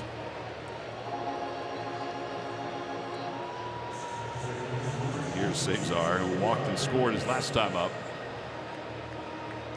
Yeah, this is, you know, that's one thing you learn about being in your first pennant race is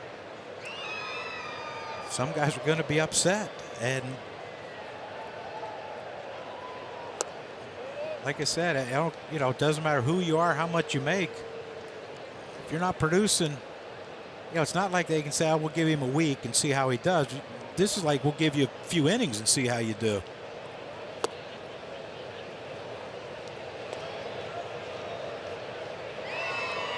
To Cesar.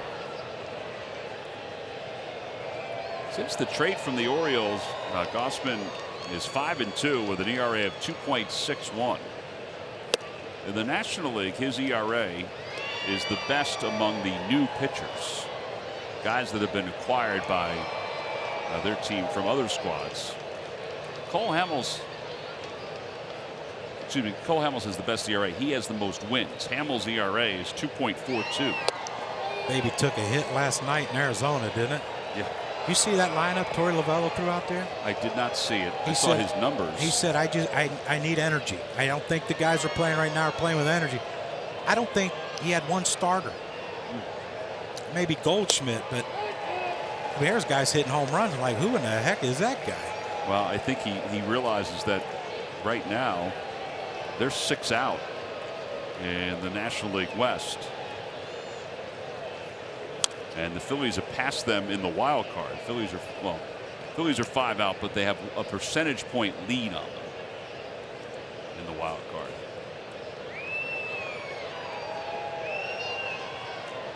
The one thing about this Braves team is you've seen some of the games they've won, especially in Arizona, they were all late comeback wins. Swing and a miss. Got him with an off-speed pitch. Strikeout number 4 for Gausman. The Phillies are retired in order here in the 4th inning. 3.5 in the books. We'll move on to the bottom of the 4th. It's a 3-3 game.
And by W.B. Mason.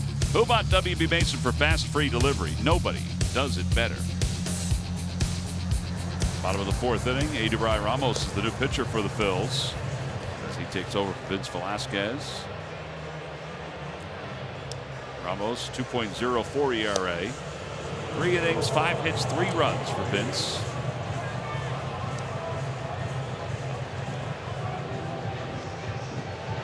Ramos with 41 strikeouts and 39 2/3 innings of work.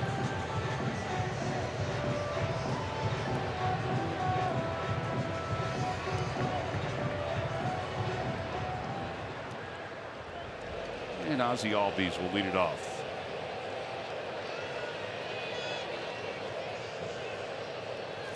Ground ball to first and a fair ball for Reese. 1 pitch, 1 away here in the 4th. It's always helpful. Yeah, you could just see though that the swings of Ozzie Albies. It's just, remember early in the year, I mean, it was electric. His bat was flying through the zone, and now it's kind of dragging through a little bit. It's almost as if, and this happens for hitters. I mean, you know better than anybody. Gosh. He's thinking way too much instead of just hitting. Tom, there was a point in my career where I never thought I'd ever get a hit again. Dansby Swanson singled his first time up.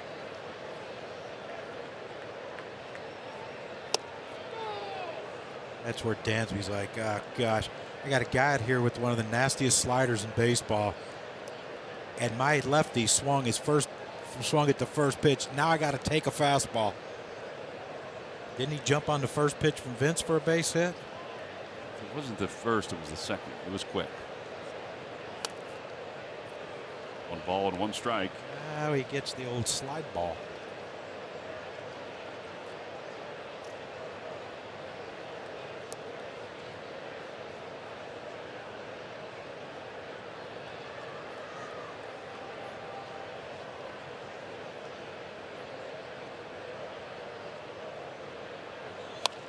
Fly ball left field. That is well hit, but playable for Aaron Altair. A couple steps from the track, and he puts it away for the 2nd out.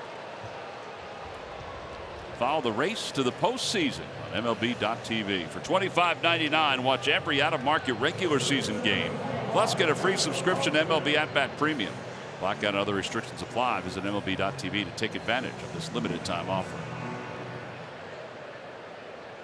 2 outs for Gausman.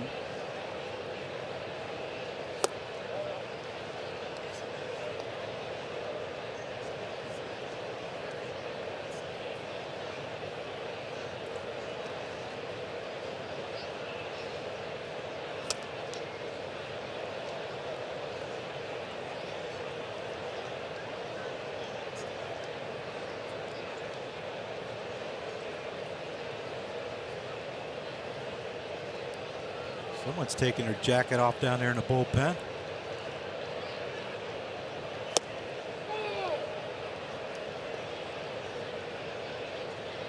Adam Morgan again. Yeah, I mean, if Gausman gets on. A high bouncer over toward third, and Santana makes the accurate throw, and the side is retired. So Ramos works a 1-2-3 fourth inning. And we move to the fifth. We're still tied up at 3.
Back to the third inning.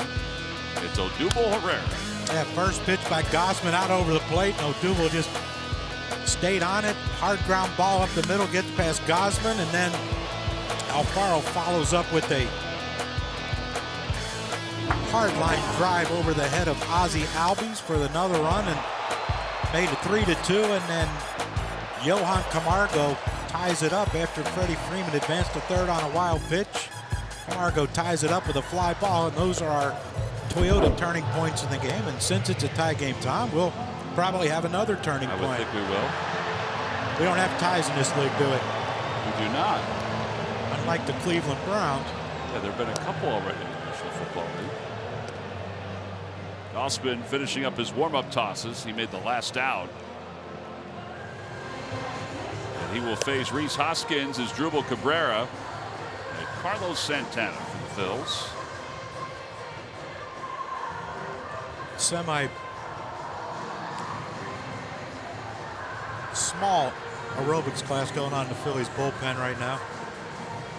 Yeah, you figure that the lefties are coming up for the Braves, so Morgan we saw warming up once or twice. You have to feel like he's getting. I would think so. Ed O'Brien will probably get Acuna Jr., which makes sense, and then Adam will come in and try to get Inciarte and Freeman. Won't worry about Marquez. It'll probably be a 1-2-3 inning. Reese takes a breaking ball, and it's 0-1.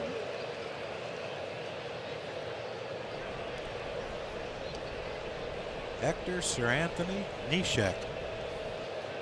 Aerobics, Pilates, yoga, whatever they're doing down there. Popped up on the right side. Freddie Freeman is there. And he makes the catch. 1 out. And Asdrubal Cabrera is coming up. Asdrubal singled his first time up and his second time. So he's 2 for 2. I still gave him a double his first at bat. I think that's one that they may appeal. If he had stopped. It's not like we're keeping an official book anyway, so what's the difference? You're not going to hang on to yours for. I don't normally, no, because the John Kruk Museum. Yeah, I don't think that's being built. You could put them in your restaurants. Hang them up.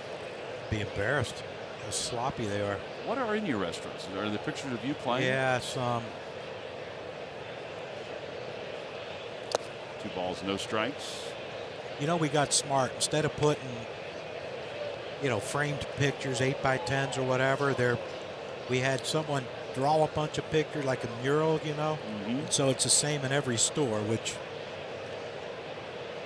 we kind of enjoy that better. Cleaner look. Little tapper, and it's 2-1.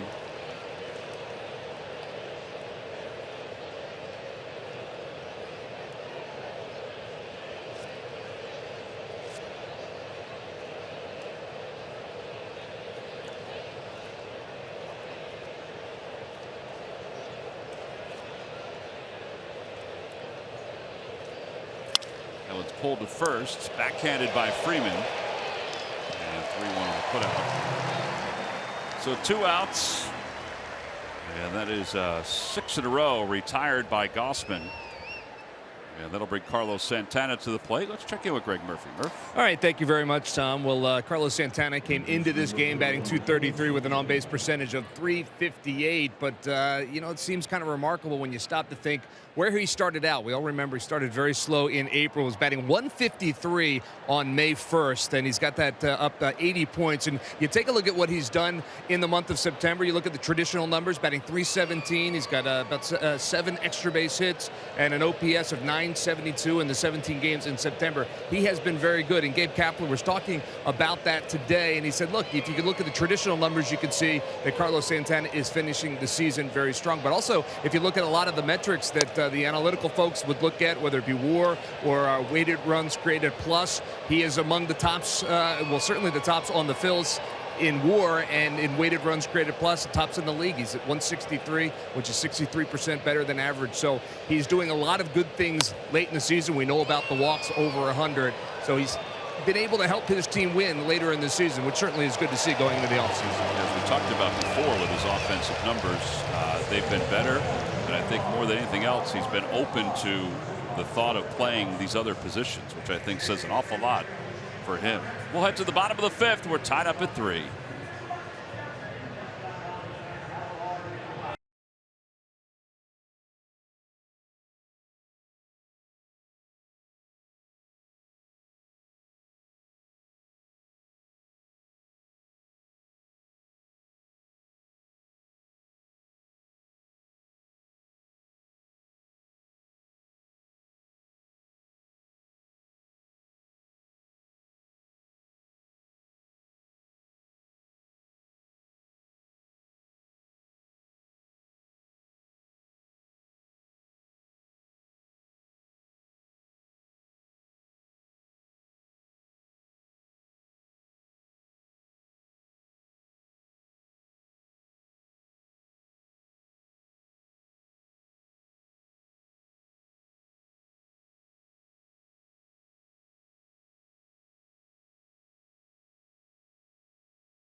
Official bank of the Phils. Go to citizensbank.com. So Adam Hazley's year between Clearwater and Reading, he played 118 games, hit .305, 11 home runs. Most of those came in Double-A with 55 RBIs and 77 runs scored.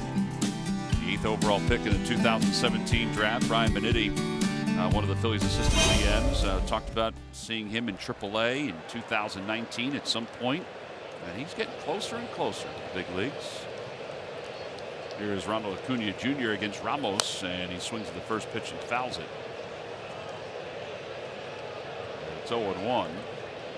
Acuna 0 for 2. He has struck out twice. Both of those times came against Vince Velasquez. You have to figure he's going to get a steady diet of hard sliders from Edubrai. 1 ball and 1 strike. He doesn't talk a whole lot, does he? Ramos? Yeah. He does not.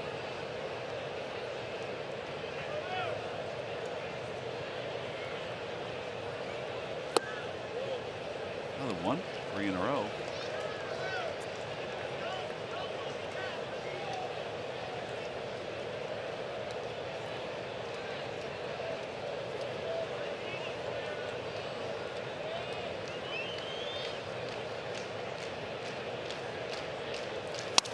Fly ball left field, playable for Altair, and 1 away.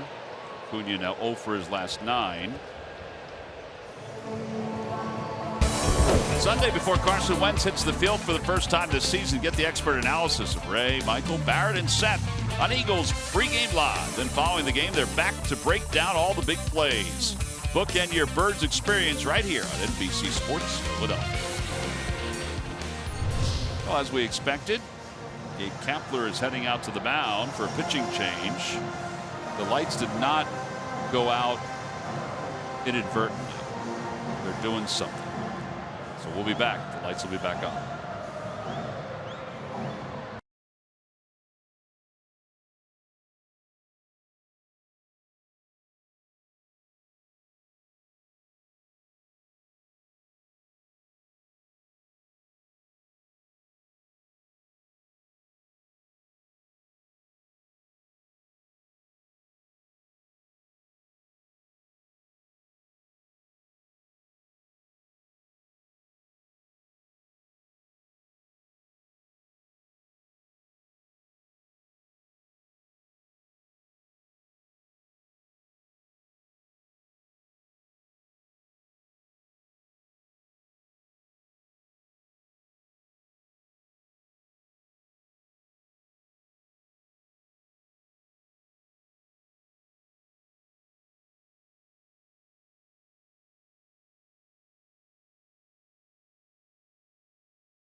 Adam Morgan 0-2 with a 3.97 earned run average.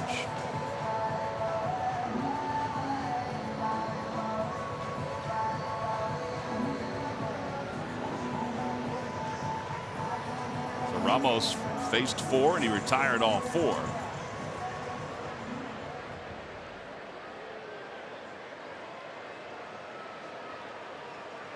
Ciarte is 1 for 2.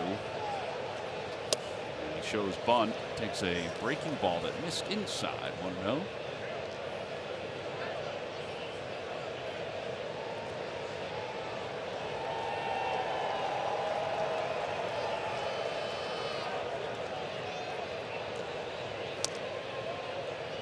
Went off the glove of Alfaro. I don't know if it would have been a strike or not. But Hunter Wendelstedt was thinking that. See that pitch again. Going toward the plate. They said Inciarte's been really good against lefties. That was a hesitation there. But it was a strike, it looked like.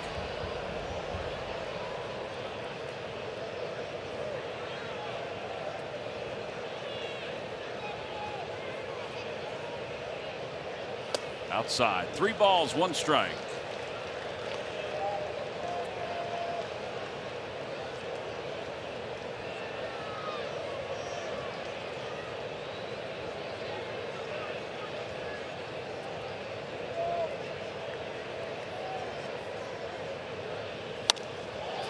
Out toward left field. Aaron Altair toward the line and makes the catch. Oh no, it hit his glove.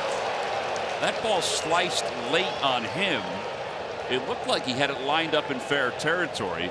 Once he went into foul territory, there's not a lot of room, and I think the railing kind of spooked him. Yeah, because I was watching Inciarte, and he was, he kind of threw his bat down. He was upset. Yep. I think he thought that was a fair ball. Yeah, that ball's got to be caught. It's got to be caught. That, I think, even if the guy in the green shirt pats you on the back, it still has to be caught. Yeah. But man, now you make Adam throw another pitch. Ball. There you go. So 1-out walk, and Freddie Freeman is going to be the hitter. No error charged to Aaron Altair. There could be.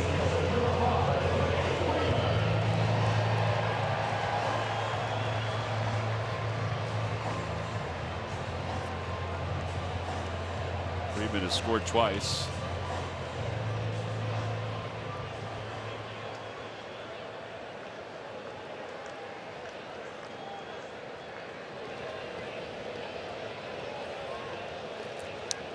Scored 2 runs and has 2 hits, and he just continues. You said he was 8 for 11 in the Cardinals series this weekend? Yeah, 8 for 13. 8 for 13? That's 10 for 15. That's not bad.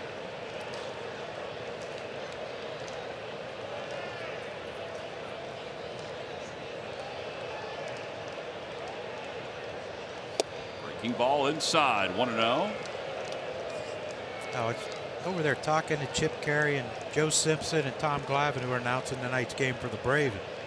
And they said that all 3 of these guys, and that's why they can stack them, Inciarte, Freeman, and Markakis. He said they've all been hitting lefties as well as righties lately.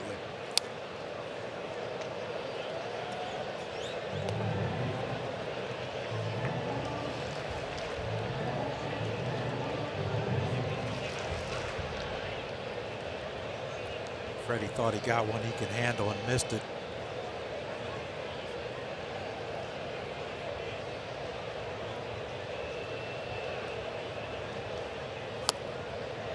Oh, and it's 2-1.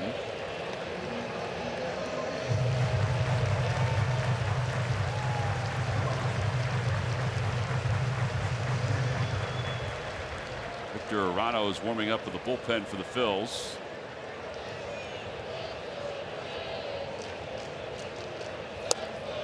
And Freddie Freeman holds up to make it 3-1.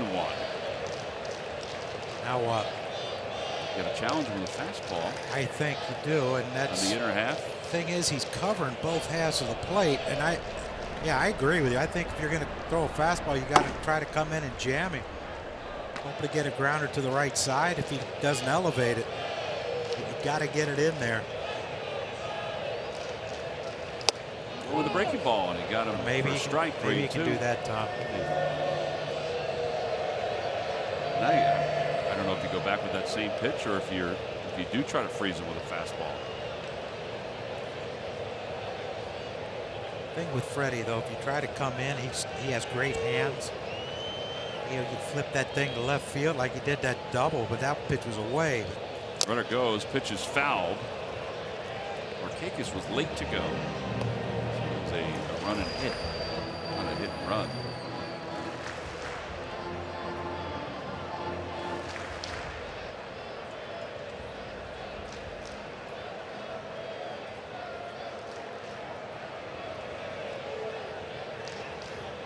Inciarte, I should say.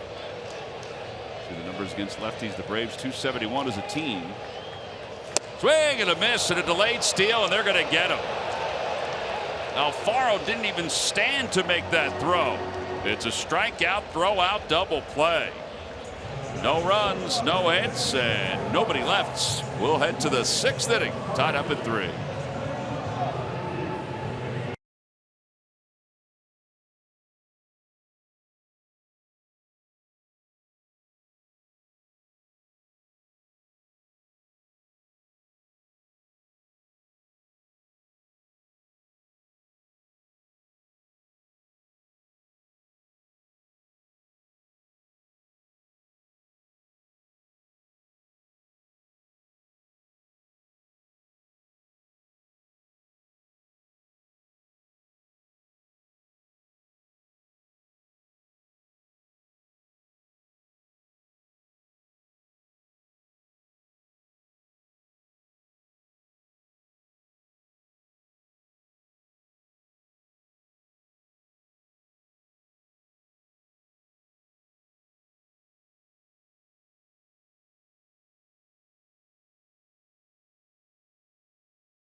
Added another dimension to the Phil's offensive approach.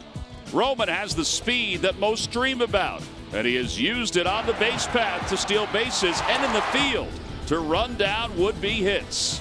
Roman is out of the box like a flash, reaching base safely in 16 of his last 19, heading into the final 2 weeks. Quinn is quick, and it's brought to you by Independence Blue Cross. Live fearless.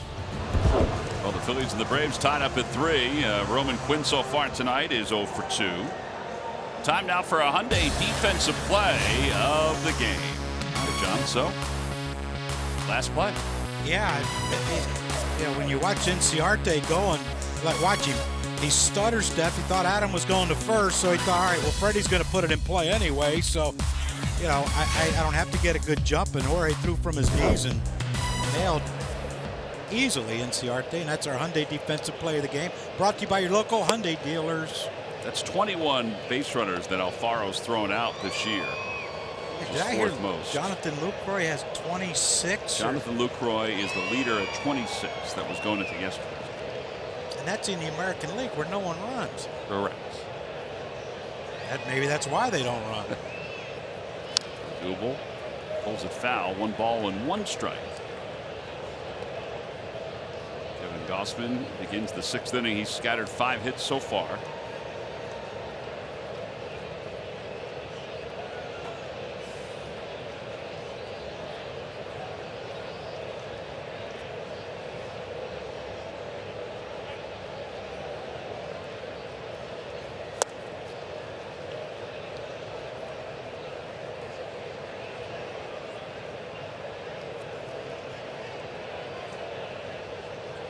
How'd you like to see this guy get hot for 11 games? I was thinking about that between him and Reese. Just Reese from a home run standpoint, because he's starting to churn. But also, you're right about Odubel. Back toward the middle this time, flagged down by Gausman. 1-3 on the putout, 1 away.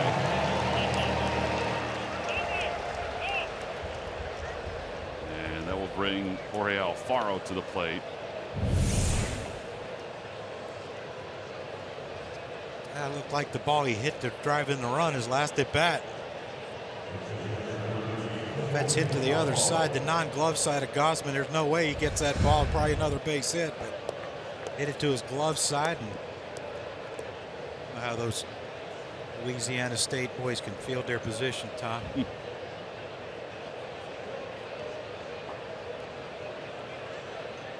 Alfaro singled home run his last time to the plate. That was the last base runner allowed by Gausman, who's now set down 8 consecutive.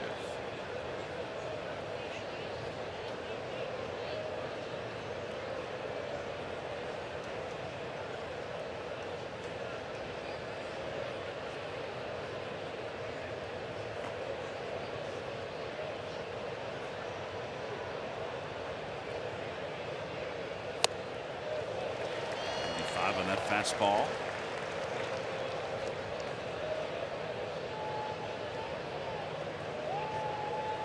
Jorge's becoming a lot more deliberate between pitches.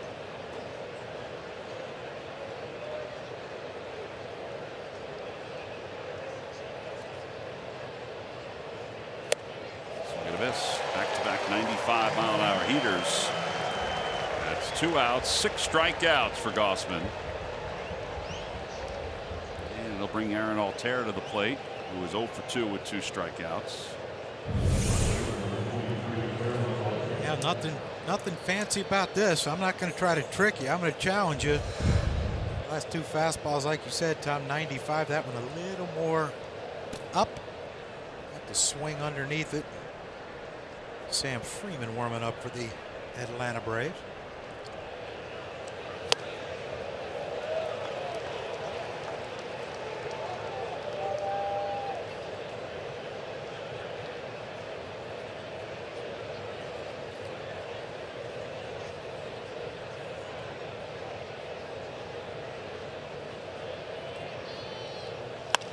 Fly ball center field. Inciarte going back toward the track. He's got room, and he makes the catch a few steps from the 400 sign in center field. Ramos was going to pinch hit. He'll head back. The Phillies will head back on the field to the bottom of the 6th.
Ford car, truck, and SUV crossover at buyfordnow.com today.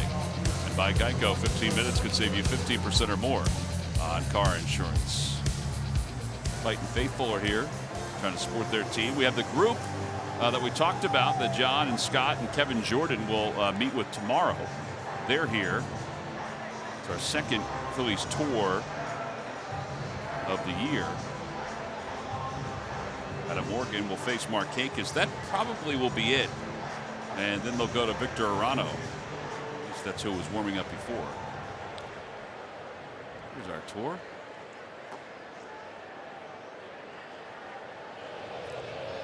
Yes, we will be doing a Q&A with those fine people tomorrow. All cell phones must be turned off because it's hard to tell what we'll say.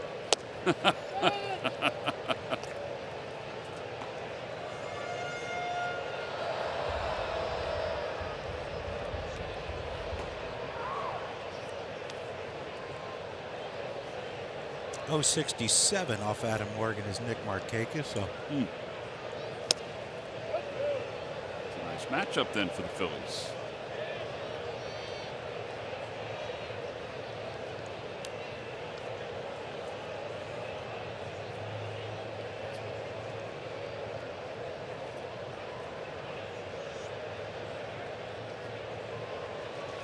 Inside 1-2. That left Alfaro scrambling a little bit. It looked like Alfaro was expecting that ball away.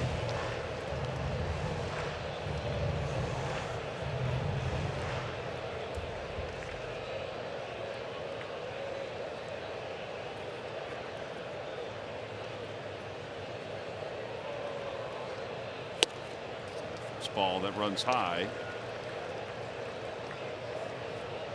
Had a nice chat last night when we arrived here last night with Adam. His brother came and picked him up. He doesn't live far from. I think he said he lives like 30 minutes from here. 40. It's pretty close, yeah. Chance to go home, sleep in his own bed for a couple of days. Ground ball right side. And to his left is Hernandez. 4-3 on the putout.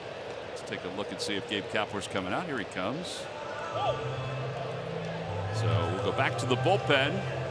After the 4-3 putout, they'll bring in the right-hander, Victor Arano. So pitching change. Adam Morgan's night is done. He goes an inning. Phillies and the Braves tied up at 3. We'll be back right after this.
Season. Well, now's your chance. The Phillies ball girls are looking for athletic, energetic, and community-driven women to serve as role models.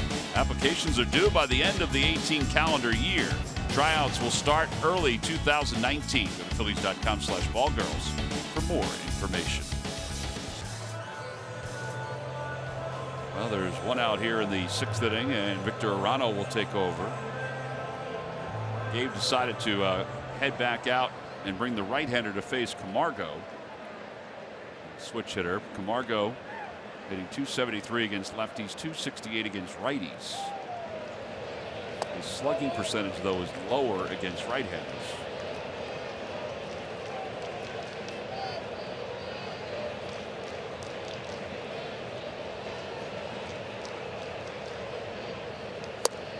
One ball and 1 strike.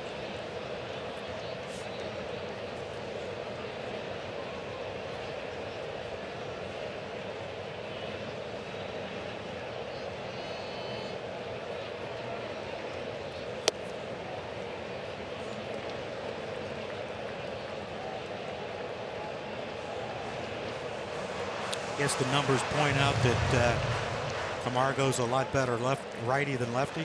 Yeah, I mean, he has more at-bats against righties than left-handers, but he has more strikeouts against right-handers by far.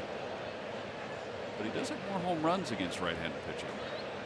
It might come down to even the slider too, John, because Arano has such a good slider. Yes.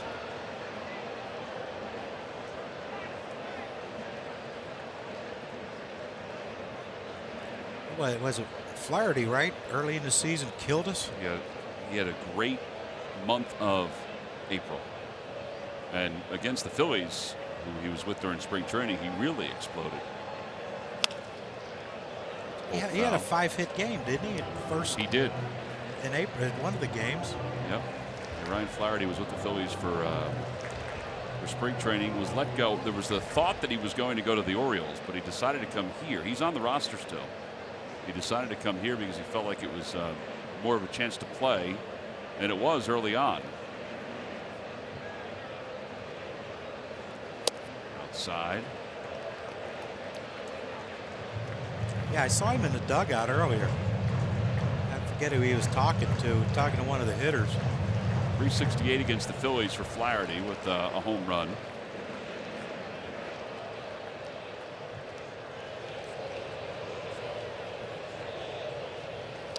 3-2 pitch in the dirt. Ball 4. So Camargo works out a walk, and Kurt Suzuki's coming up. Here we go. The first month of the season, Flaherty hit 300 with a home run and 8 RBIs. Now, he hasn't been the same since by any stretch. In fact, he has only 10 hits since.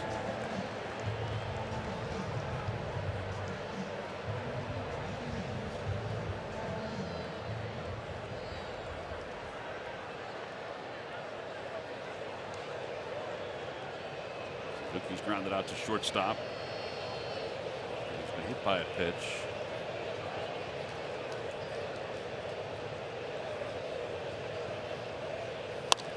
In the air to left field. That was a hanger. Aaron Altair is going back toward the fence, and he'll make the catch. Wow. It stayed in the yard. And there are 2 outs here in the 6th inning. Suzuki threw up his hands after he hit first base. Like, what do we got to do here? What's going on? I think he thought he got that one. There was part of me that thought he had it. The only reason I didn't think he did is because the way Altair was reacting. Oh boy. Victor really got away with one. He did, and they said the ball's been carrying here, but look at Suzuki. I think he thought, how did that not go out? Now here's Albies. Ozzie Albies is 0 for 2. That humidity, Tom. Heavy air. It was hot here today. Hot here now. Hence the name, Hot Atlanta. Did the right thing though by not coming with us. He went bus. Yeah, that walk up that hill. The way I sweat, I'd have been soaked. Our parking lot is across the street, but it's up the only hill in the city of Atlanta. I mean, truly is. I mean, it's not a hilly city, but we seem to have found the only real hill. And as we're walking, Kevin Jordan said, I can see why John took the bus. Because the bus goes underneath. Yeah, who'd have thought I'd have been the smartest one here today? It was very smart on your part, very strategic. It's a bit high. Veteran move. Murph is trying to figure out, because Murph now has the keys to the car. He's debating on how he can find us after the game so you don't have to walk downhill. Downhill. Look, I don't care if I sweat after the game. I just don't want to be soaked before the game. All right, you got that, John? I got that, Murph? I got it. Yeah. I got it. But, might not want to be all that sweaty in the car. There's a fly ball out to short left field. I'll sit beside you. And Altair makes the catch. No runs, no hits, and 1 man left. End of the 6th inning. Phillies 3 and the Braves 3.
Time now for your Delaware Valley Honda Dealers game summary. We played 6. We're tied up at 3. Each team with 5 hits. Vince Velasquez, he went 3 innings tonight. It was lifted for the Phillies bullpen, which has done a nice job since taking over. Nick Markakis, an RBI single for Atlanta. Freddie Freeman has 2 hits and 2 runs. And Kevin Gausman is still out there. He'll face Wilson Ramos, who will pinch hit as we begin the 7th. Gausman will face Ramos, and then we'll see what he does. Jesse Biddle is out warming up in the bullpen. I have to think that Ramos has faced Gausman more than a few times, being in the American League East for those years. High, 1 ball and 1 strike. Ramos was there this year, right? Yeah. Tampa for the first over the first half of the year. Yeah, so he saw him early on. I would think. 4 for 14 against him.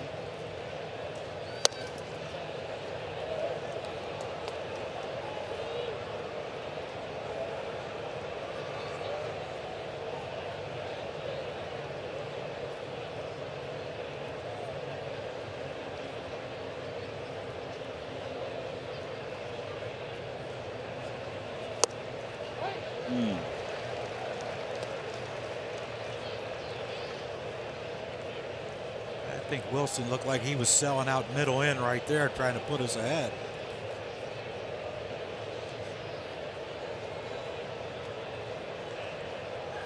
Swing and a miss. Ramos strikes out, 7 strikeouts. And here comes Brian Snitker. He is already signaled to the pen, so they're going to bring in the left-hander to face Roman Quinn. So Jesse Biddle will come on to face Roman. Gausman goes 6 1/3 here tonight. It's been a good pickup for them. We've got a pitching change. We'll be back after this.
Seven earned run average, 65 strikeouts and 61 2/3.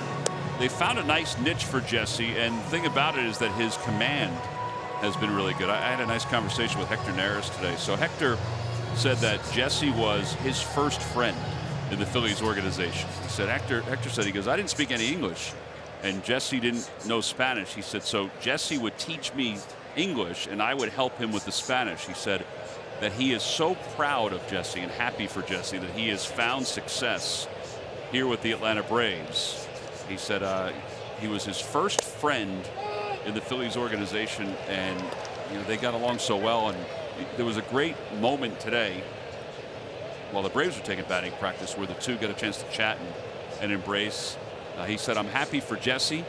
He said, I'm happy for Jesse Biddle's family, because his mom and dad are wonderful people.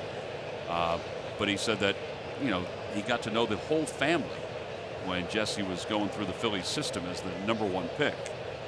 And Hector was just a young kid who was probably starting at that time too. They were both starting pitchers. As Roman fouls it away.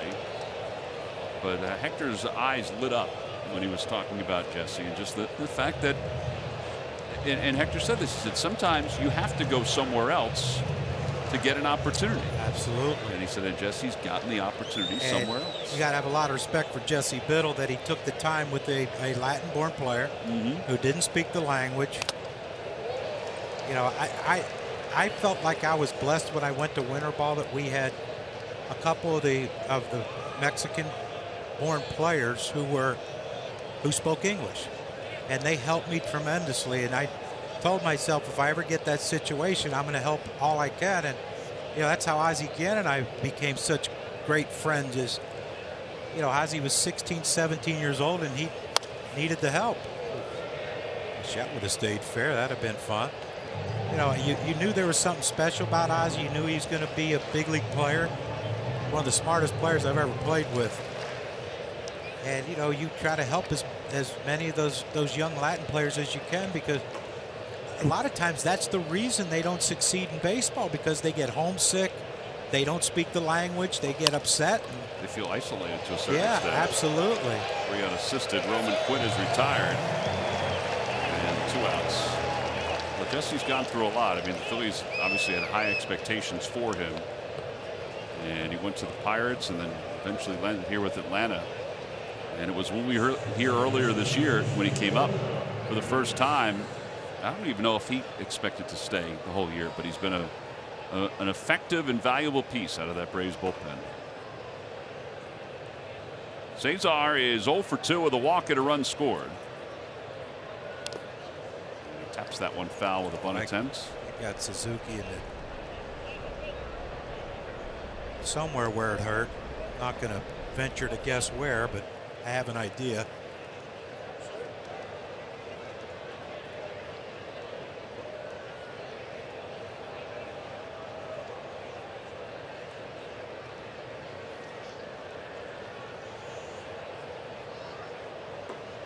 Balls in 1 strike to Hernandez, and he lines one into center field, a base hit.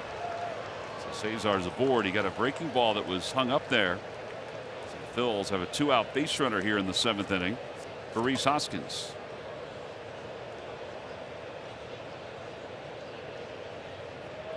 I think this tells you right here what the Braves think of Jesse Biddle.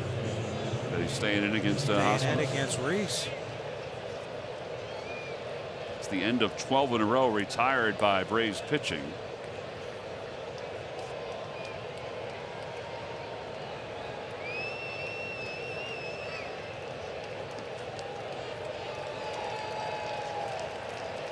There goes Cesar.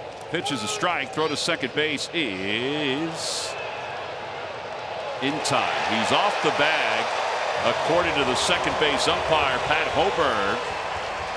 And Albies kept the tag on him, and that will wrap up the inning, although the Phillies are going to take a look at it here at the top of the 7th inning. It didn't look like Albies pushed him off. He just stayed with him. And he is off right there, and he never got there. And Albies did everything right, John. He blocked it. So he is going to be out, caught stealing. Gabe Kapler is going out to talk to the second base umpire. I don't know if he thinks he blocked pushed the him base off or pushed him off. off. I think that's what it would be, is that he thought he pushed him off. Brian Knight is the third base umpire. I didn't see anything where Albies did anything wrong. No, I thought he did everything right. Honestly. Yeah. I mean, Cesar slid off, but I think Albies. You see, Hunter Wendelstedt is explaining it to Rhys Hoskins. I don't think he pushed him off. I think he just blocked. All right, so it looks like that's the end of the top of the 7th inning. It's time to stretch here in Atlanta. Tommy Hunter will come in for the Phils. It's a 3-3 game. We'll be back after this.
It's time now for Built for Baseball, brought to you by T-Mobile. And this is an old school baseball play right here. Yeah, you know, you give him part of the base. You see where his knee is. He gave Cesar the outside part of the base. And, you know, look, when you slide head first, if you can't grab the base because of Albi's knee, he couldn't grab the base, and he slid off, and Osby stayed with him. Or Ozzie Albi stayed with him, and, you know, there's one way to correct that. Slide in feet first. Spike's fine. And if you spike him, you spike him.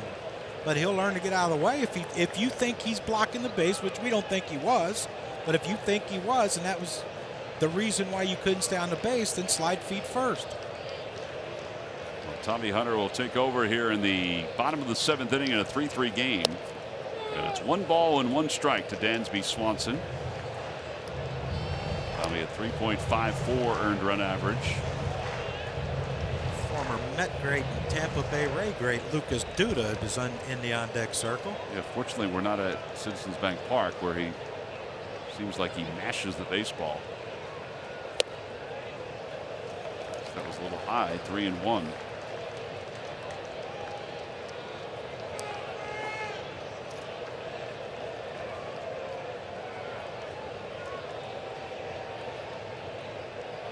Should say 2-1.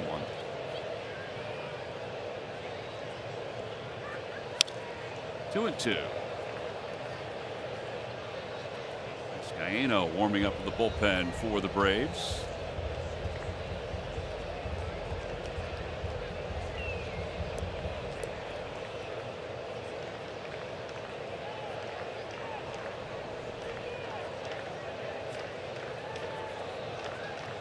Three scoreless innings so far by the Phillies bullpen. And a line drive base hit to left field. Swanson can run. Altair gets to it. Swanson's trying for 2. The throw not in time. Cesar does think the Phillies should look at it. I don't know what for.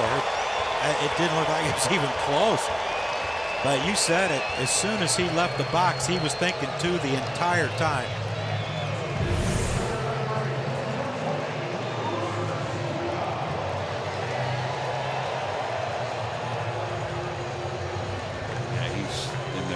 By a lot.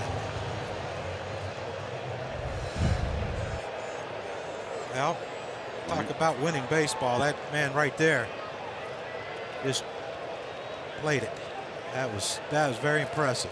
Well, now Lucas Duda.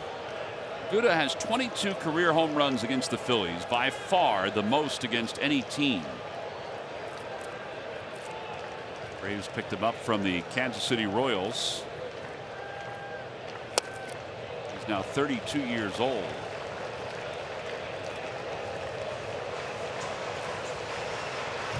He's pinch hitting for Jesse Biddle.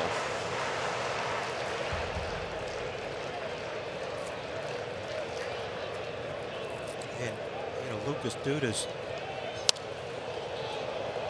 I mean, when he was with the Mets, he seemed like he was a dead pull hitter. Stood right on top of the plate for a big guy, and you know, he tried to just launch everything into right field. So this pretty, you know, you would think it's a pretty good guy to have up in this situation with a runner on second and no outs.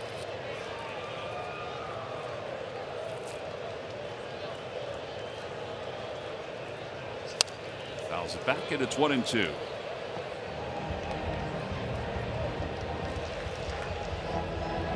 I think this is another way where the game has changed. Like, you know, you have an opportunity to put in a pinch hitter.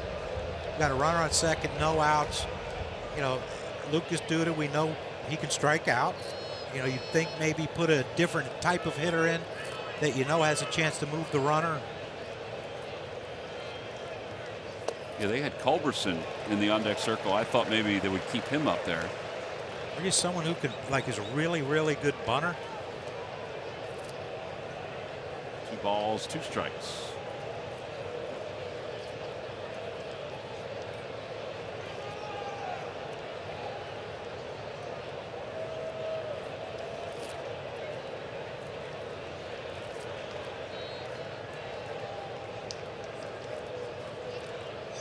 And a line drive down the right field line. That's a fair ball, and even Lucas Duda is still hurting the Phils. It's an RBI pinch hit double, and it's 4-3 Atlanta.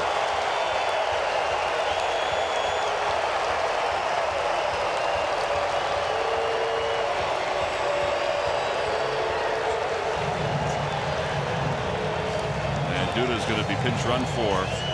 Lane Adams will come out to pinch run for him.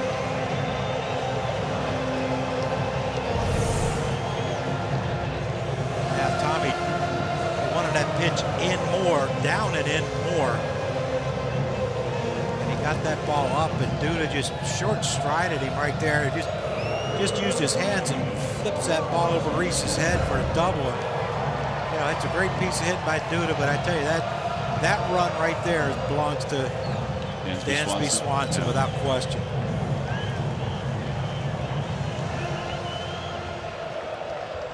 All right, so Ronald Acuna is the hitter with Lane Adams at second base as a pinch runner. Acuna is 0 for 3, has struck out twice, he's flied out to left. Outside, 1-0.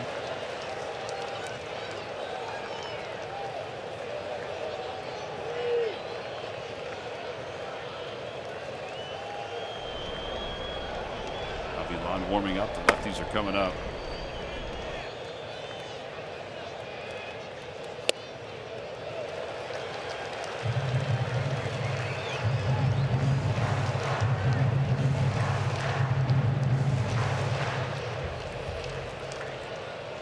I remember now, there's, you know, they took a 1-run lead and we only got 6 more outs, but it's still runner on second, no outs. You can't let him get.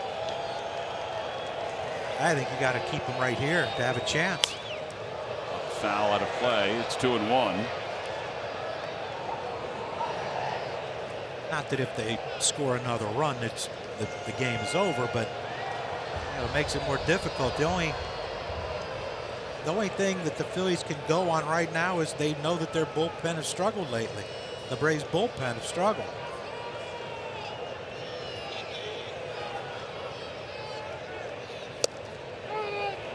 2.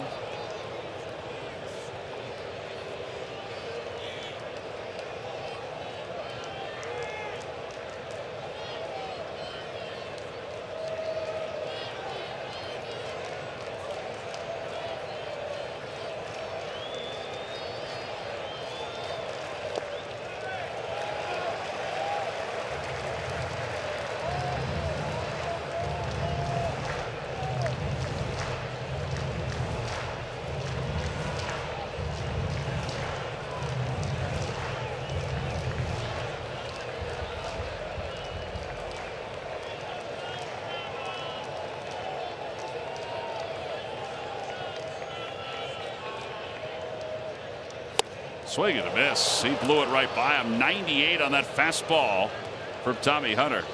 And 1 out. The lefties are coming up. Let's see what Gabe Kapler does. He has Avilan ready to go in the bullpen. The bottom step. He does like Tommy Hunter on left-hander, so yeah, he could be content to keep him in there. Yeah, he likes that cutter.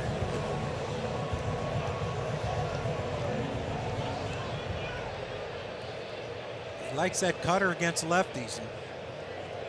And look, he gave up the double to Lucas Duda, who's a lefty too. But you know, I think this is the right move. Ciarte is 1 for 2. Runner goes. The throw to third will not happen. Alfaro can't get out of his glove. So a stolen base for Lane Adams.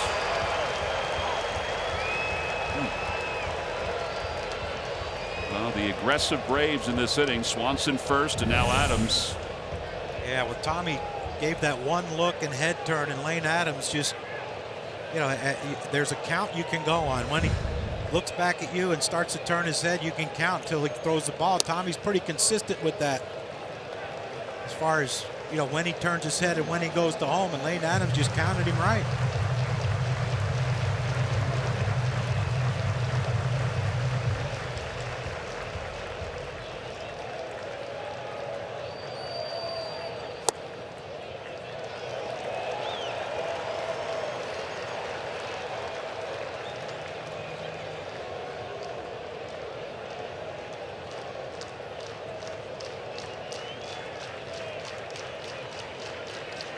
have to think if he walks in Ciarte here, it's got to bring in. And he does. Maybe it's got to bring in Avilan. I think he has to. First to third. He's moved up more to the top step now and conversing with Rob Thompson. Kranitz talking to Jim Gott. All right, so here he comes. Gabe Kapler will make another pitching change. Well, he's trailing by 1. It's 4-3. The Braves are threatening with runners on first and third and one man down. So a pitching change here in the bottom of the 7th. We'll be back right after this.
Who are the last 2 Braves players to homer in 5 consecutive games? I know Acuna's one. He did it Acuna is this year, correct, of course. And you have to think back to Chipper, probably. Chipper Jones would be my first guess too. It's not him. Freddie. It's not Freddie Freeman. All right, so you've sandwiched around the guy who it is. Oh boy. Which kind of sandwich is it? A foot long or 6 inch? I would think he would want a foot long. This guy. He's from this area, like a lot of the Braves prospects. Brian McCann is correct. Yeah, Brian McCann. Log back on to Phillies.com to find out if you're the winner of a Phillies prize pack. And thanks for playing Ram Trucks Stump the Fans. So Luis Avilan, who has gotten some more high leverage situations as his time with the Phillies has moved on. He's a quality left-hander, a former Brave, will face Freddie Freeman with runners on first and third. And the Phillies down 1 here in the bottom of the 7th inning.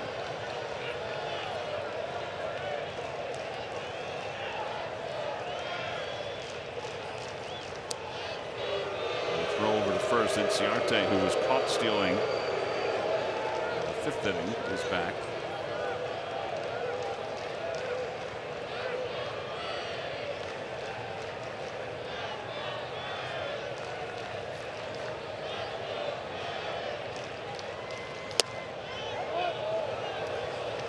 A 73-mile-an-hour piece from Avilan. How's that? Pretty good? Yeah, that's pretty good. He's struggling though lately though. That's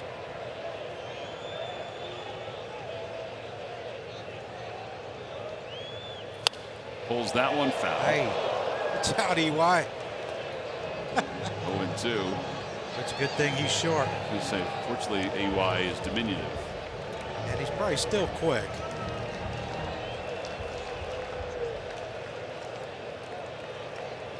His son was playing a little center field for the Angels earlier this year.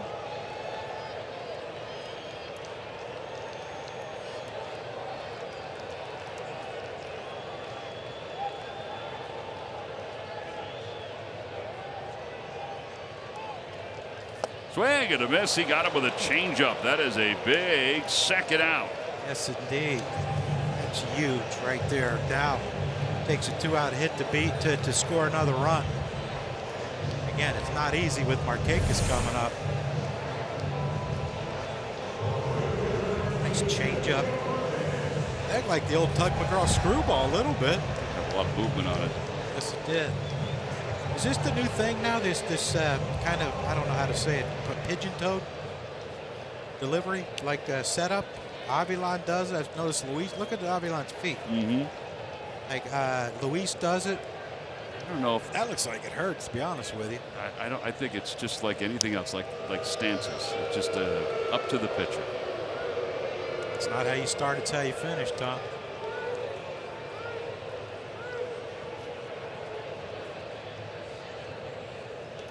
It does look like it might be a little painful or awkward.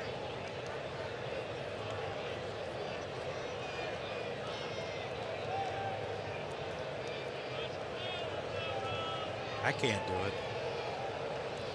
Breaking ball, slow curve at 71 miles an hour. It's 0-1.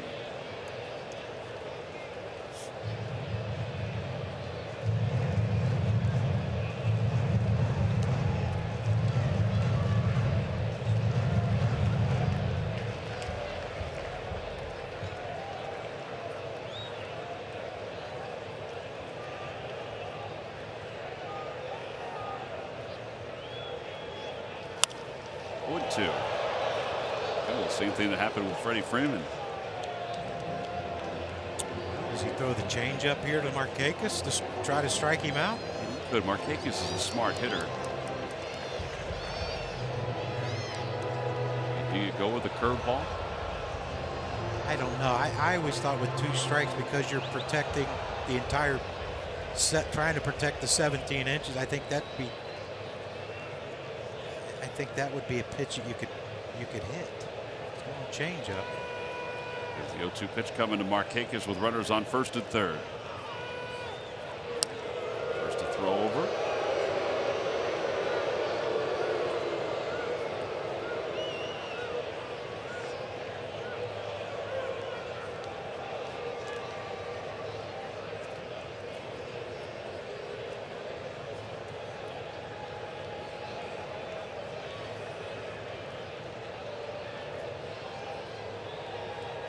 Goes from first. The pitch hit foul.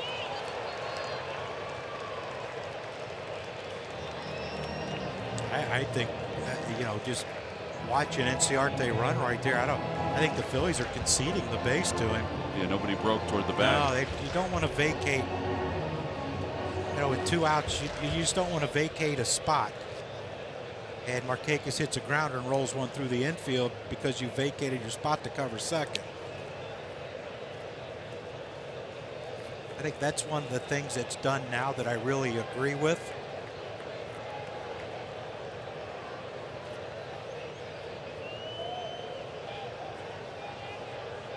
There it goes again. And the pitch in the dirt. They are conceding it. That gives the Braves 2 runners in scoring position. As the 27th steal of the year for NCarte.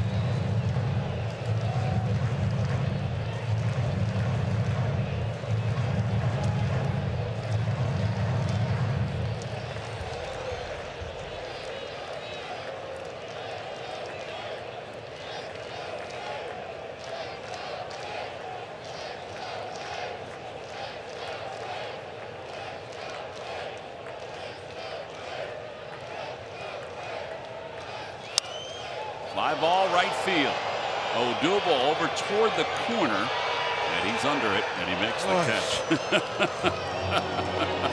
The inning is over, but the Braves do take the lead. An RBI double by Lucas Duda off the bench. The Braves lead 2.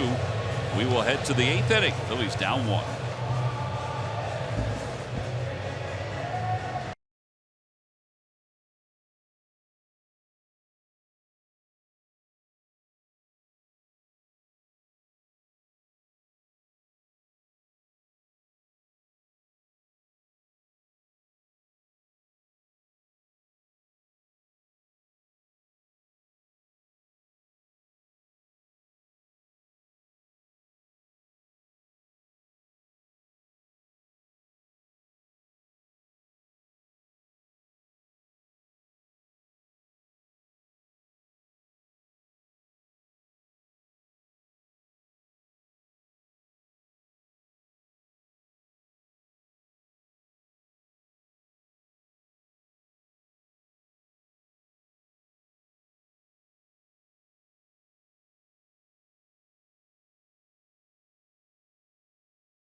Delbow Honda dealer. Visit DelbowHondaDealers.com.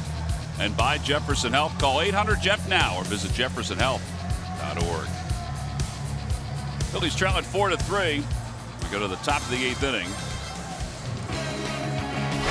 Time now for a Coors Light refreshing finish, and this is the way it started. Dansby Swanson. Yeah, what you thought was just a routine base hit to left field, but he hustled out of the box and took advantage of Aaron Altera out the outfield arm, and then Lucas Duda. You know, all he's trying to do is get Dansby Swanson to third base.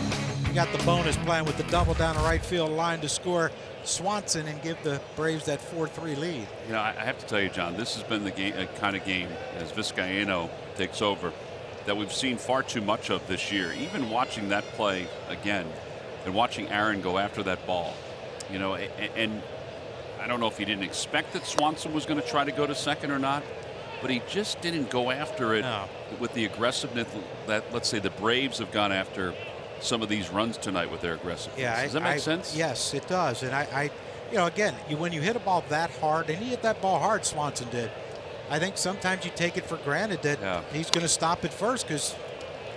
Mr. Margot will lays it and throws out Hoskins. One out here in the 8th.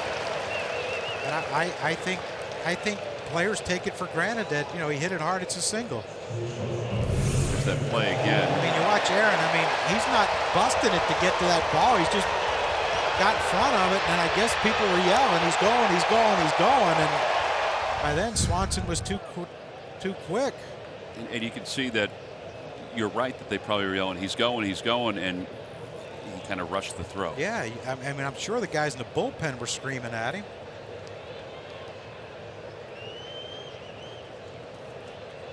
You know, and I say that because there's been a couple of plays, as we've seen, which just haven't been crisp tonight for the Phils, unfortunately. No. But they're down by just one here in the top of the 8th. Exactly right. They still got 5 more outs. As Drupal Cabrera, the batter. 1 ball and no strikes to Cabrera.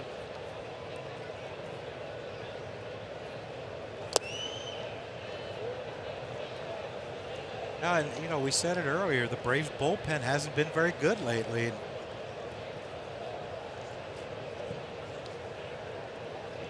Just hope that continues. I mean, you don't wish ill on anyone, but you kind of do. Yeah, the pennant race you do. Absolutely. One's pulled right to first base. Freddie Freeman knocks it down. A couple of ground ball outs. They're 2 away here in the 8th. And here is Carlos Santana.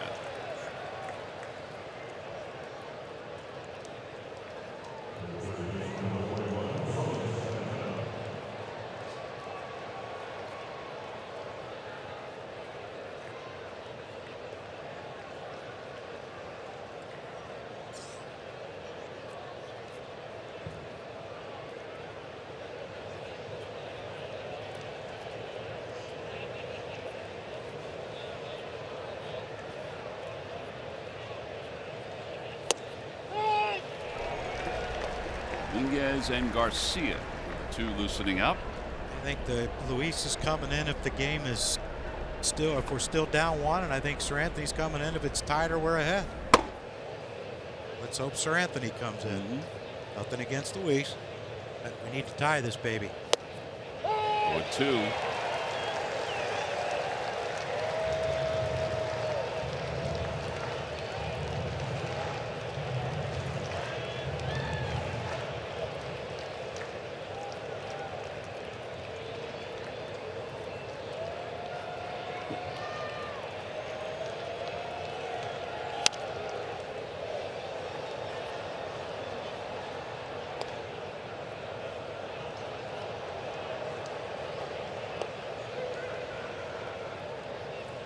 Like to see Carlos get out in front of one of them sliders by Vizcaino. He threw him first 2 pitches sliders, but you could tell Carlos was trying to rush out there to get to the fastball. Popped him up left side. Long run for everybody involved. Suzuki, the catcher, is there. He runs it down, and the inning is over. The Phillies have just 1 hit since the 3rd inning tonight.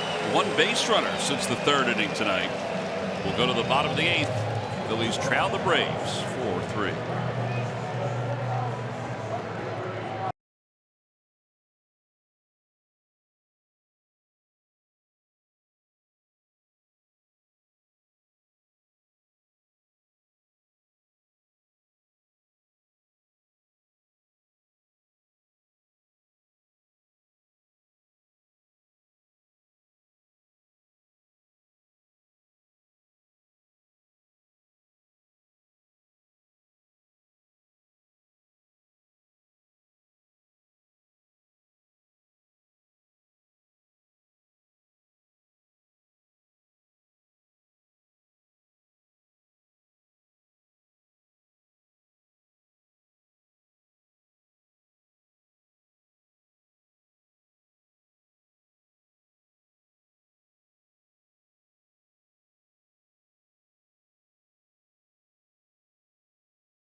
Best fans in baseball on Fan Appreciation Day at Citizens Bank Park, Sunday, September 30th at 3:05. The Phils and the Braves. PGW 2019 scheduled Fathead will be given out to all fans.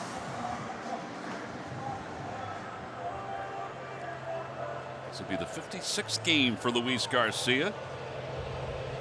His responsibility tonight is to keep this at a one-run game. Give the Phillies a chance to do something in their final at-bat in the 9th inning. Johan Camargo will lead it off. And he lines one into left field, a base hit. Going up there swinging at the first pitch.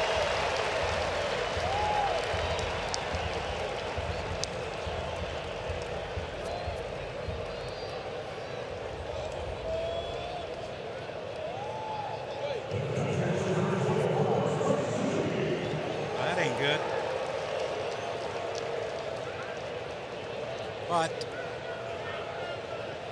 double play right here, it helped. I can't see Suzuki bunting. Can you? Not in today's game, no. I can't. Camargo does have 17 stolen bases, doesn't he? I have one. Doesn't matter, John. It's going to drop in front of Aaron Altair. I was looking at his number.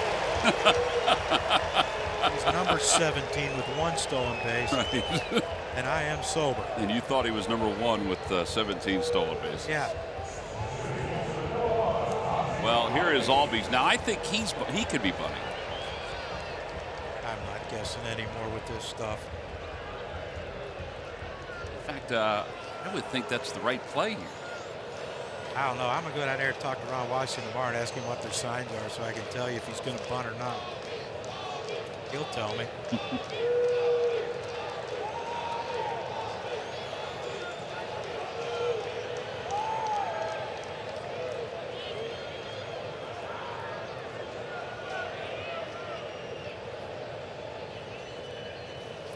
And the dirt 1-0.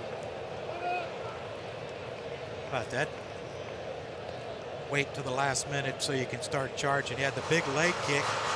Albies did, and then set it down and went to the bunt. And so it's very smart if you can bunt that way, because it has to, you know, Hoskins has to hold. Not only does Hoskins have to hold, Cesar has to hold. And if he makes a good bunt, now it's a split second longer for Cesar to get this first base to cover, because Reese is going to be charging.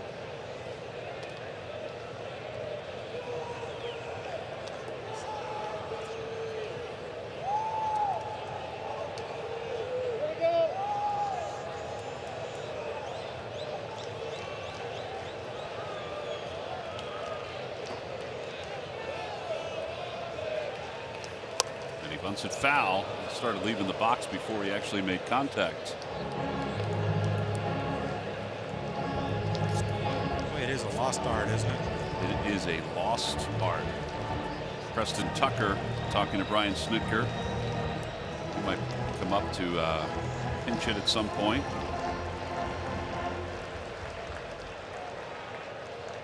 But yes, it is a lost art.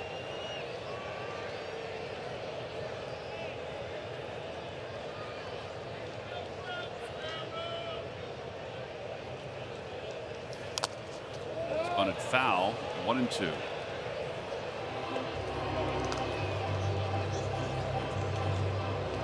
Can you imagine his first few months he had with them even thinking about bunting him? No, not at all.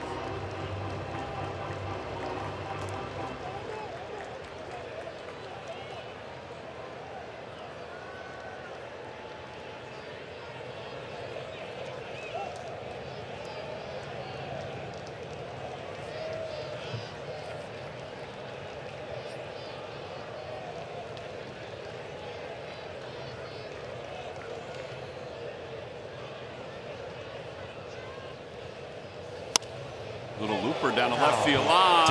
It is a foul ball.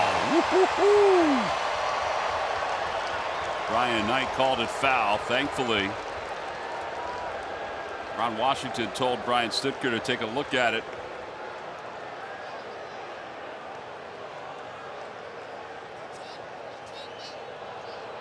I almost said a bad word on that one. Did you? I did. I didn't, but I thought I was going to. We would have bleeped it out on the replay. I'm sure we would have. That's foul ball. Good call. Boy, that was really close.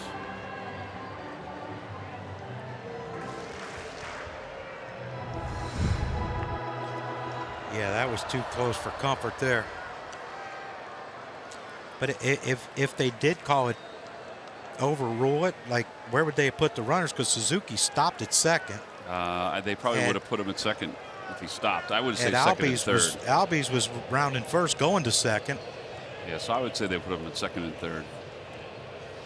Way outside, off the glove of Alfaro. A wild pitch puts runners on second and third. And this inning, although no runs have scored yet, it's starting to unravel a little bit on the Phils.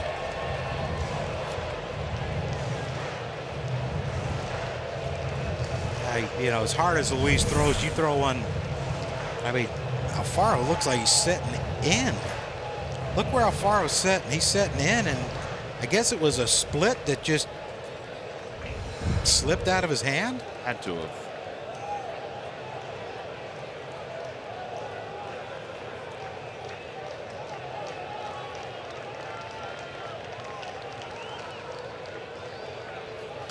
In the dirt, gets away from Alfaro. It is 3-2. I think he's going to have him. He's got Austin Davis warming up in the bullpen. You bring him in to face Swanson? Well, maybe Sir Anthony might be up.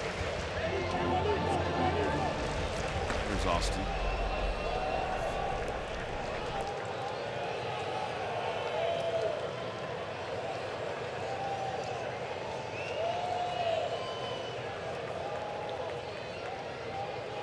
I mean, you would have to guess that he's going to get a fastball here.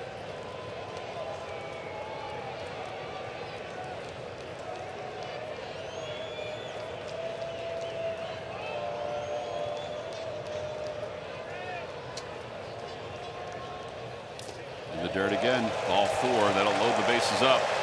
So 2 singles and a walk. The bases are loaded.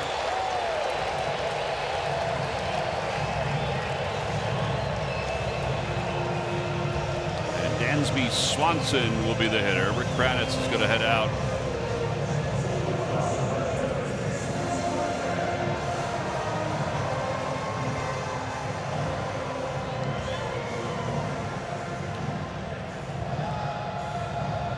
This is not to give Austin Davis time. This is just to give Luis Garcia a little bit of time. Yeah, clear his head. Give him some encouraging words to reinforce what exactly he's doing, or what exactly he wants to change what he's doing. Again, the Phillies. It's funny, the only guy talking doesn't have his mouth covered. Who's that, Craddy? Jorge had his, Luis had his mouth covered, and Craddy didn't, and he was the only one speaking. Every time a Phillies pitcher delivers a pitch of 95 miles per hour or more, Comcast will make a contribution to Phillies charities. Phillies baseball is brought to you by Xfinity, the fastest internet in Philadelphia. Rick Kraditz is one of the good guys in this game. Boy, I'll tell you, he is fun to talk to.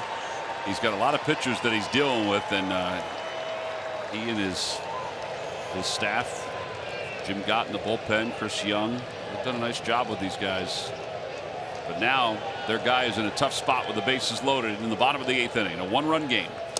And a slider to Dansby. Swanson 0-1. I like that pitch so many times. Pitching coach comes out, bases loaded, no outs. He just walked the guy. And, you know, you're a hitter and you come up and say, he's got to throw me first pitch fastball because he can't get behind me. And then he throws a slider and gets Swanson to swing over top of it. Just can't bounce one now. Down low, 1-1.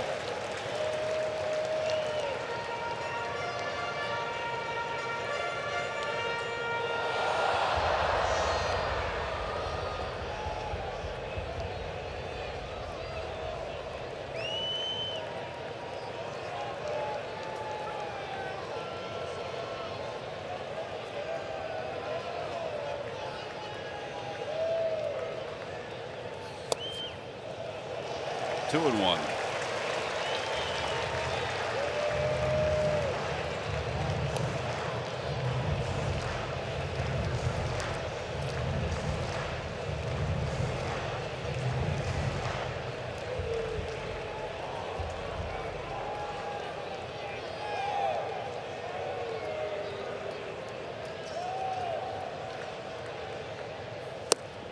Three and one. They appeal. No swing. Ay, ay, ay.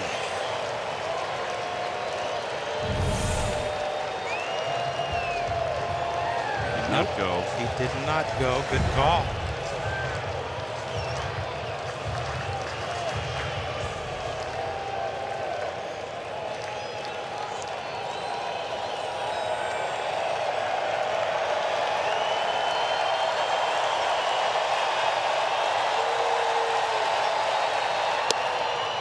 Ball four, and that's going to force in a run. They appeal again. It's 5-3. Braves on top. Back-to-back walks.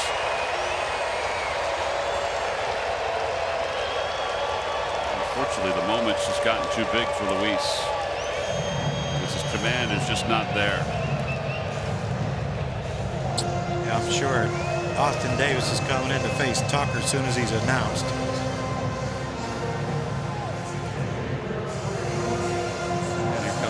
So we'll get another pitching change. It's 5-3. Braves on top. Austin Davis is on. Nobody out. The bases loaded. We'll be back to Atlanta right after this.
It's 5-3. Braves on top. And Austin Davis is on. He was coming in to face Preston Tucker, but the Braves are going to counter with Charlie Culberson. All right, we got more changes. Tucker out. Tucker out. Cross him off, John. Culberson in. Cross him off then. And Charlie Culberson will be the pinch hitter. 5 for 35, but he does have a couple of home runs. I know one thing, they need to make these September scorecards a little bit bigger. Yeah, because you need not only glasses, but a magnifying glass in some way.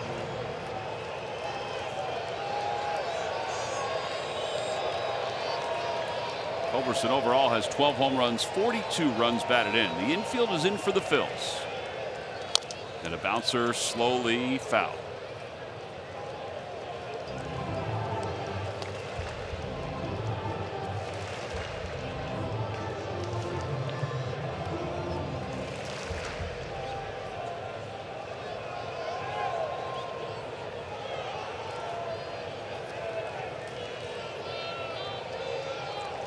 Ain't no one we don't have no one warming up, right? Nope.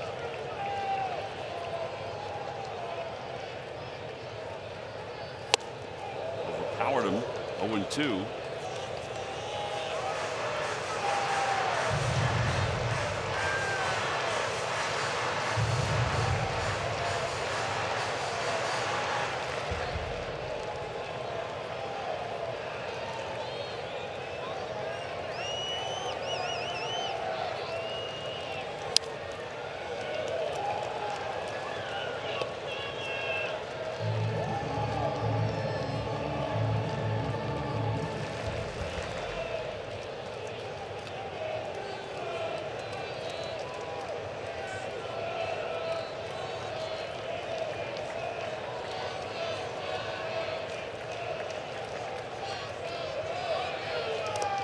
Dirt.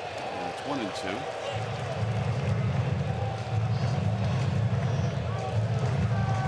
Charlie Culberson's been a good pickup for the Braves.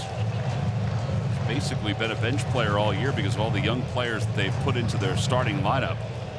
But he's been able to play a little shortstop. Look at that. Runners in scoring position, 385, but 451 since the 29th of May.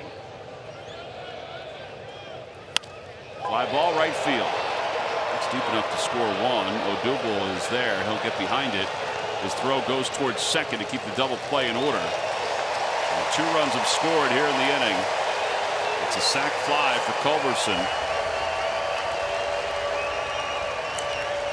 Yeah, smart play by Odubel, keeping the double play in order. Like you said, he wasn't going to get anyone at home. He wasn't going to get anyone at third. But, you know, now you're in another situation where another fly ball scores another run. But the double play is still in order, so we'll see what's going on.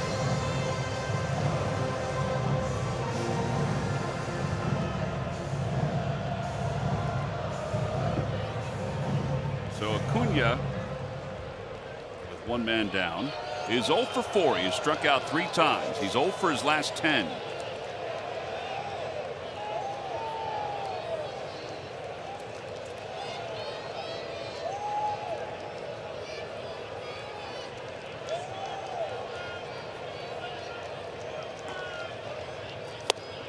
Miss. 0-1. Have you ever seen a first base umpire there? No, I have not. And when he sees that Austin Davis isn't thrown to first, he takes some step-ins to see if there's a, you know, if he get a check for a check swing. Yeah, but what about if there's a ball down the line? But you know, you know, I know that they don't keep coaches in the box, but Eric Young has no choice.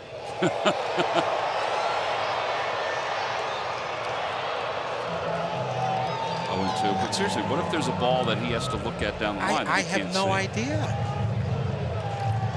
I've never seen this before. I mean, you're forcing Eric Davis close to the line so he can help out with the runner. He has to be able to see the signs from Alfaro. Inside, 1-2. John, baseball's changing. It is. It's a different game. Yep, even the umpires are changing.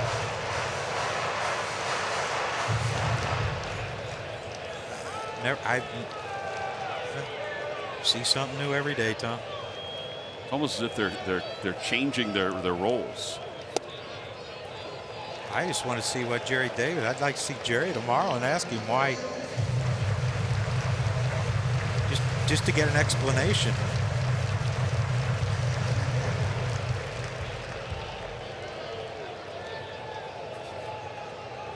I mean, it's like he's coaching first. Yes, it's like he switched places with EY.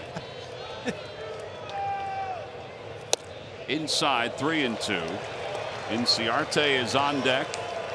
It's 6-3 Braves. The Braves' magic number is 6. Any combination of wins by the Braves or losses by the Phils that equals 6. That's why these games are so important, because the Braves, they could clinch it this weekend. It should be deep enough to score Albies. Roman getting under it. Tagging from third is Albies. He's heading home. The throw to the plate is off the mound. Nice save by Alfaro. 7-3 Atlanta. And John, this game has gotten ugly.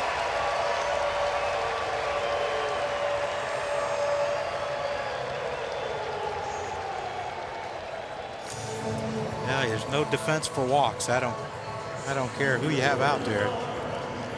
Luis walked a couple guys, and that set up this multi-run inning for the Atlanta Braves. So now Jerry Davis is back in the normal spot. Yeah, this is amazing to me. If you're getting beat, you might as well be fascinated by something, and this is something I'm fascinated by. There's a strike.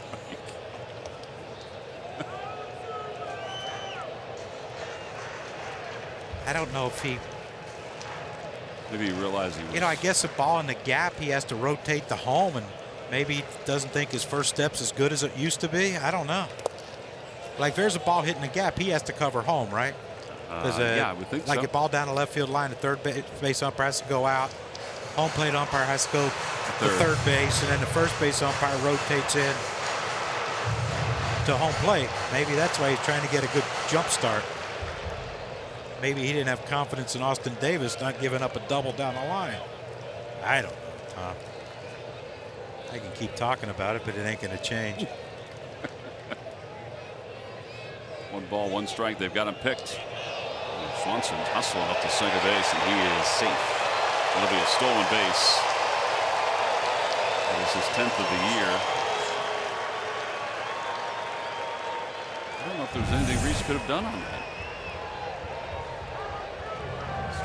He got the low throw, and that was the hesitation. That split second of a hesitation. If he got to throw up by his chest or his shoulder, you know, his right shoulder, he could catch and throw real quickly. But once he had to reach down for that ball, he, you know, the way Swanson runs, he had no chance.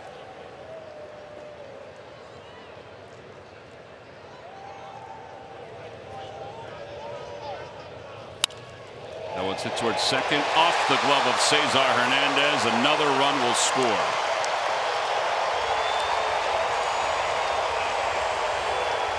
Well, all night long, those plays have been hits. I mean, it should be an error, but we'll see what the scored a hit.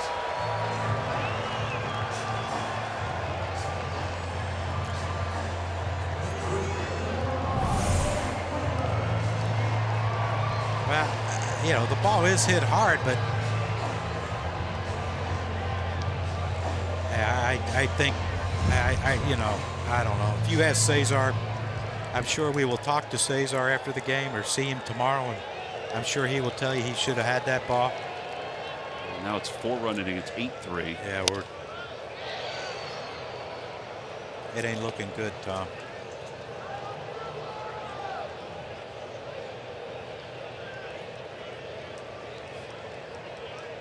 Freeman is 2 for 4.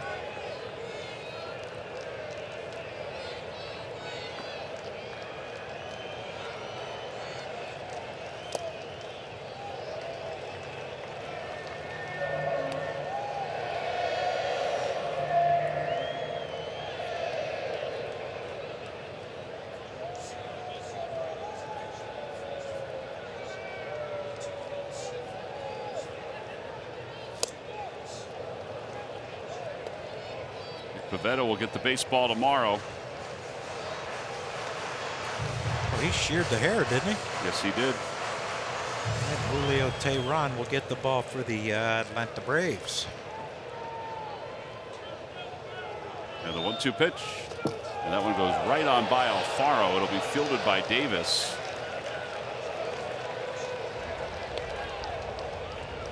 That is the second wild pitch of this inning. And the third of the game.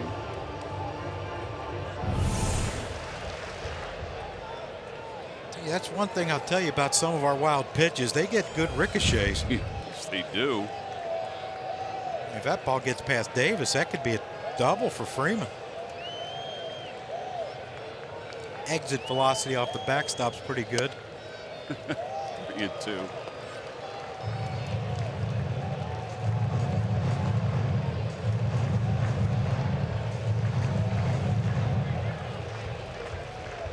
Tough night.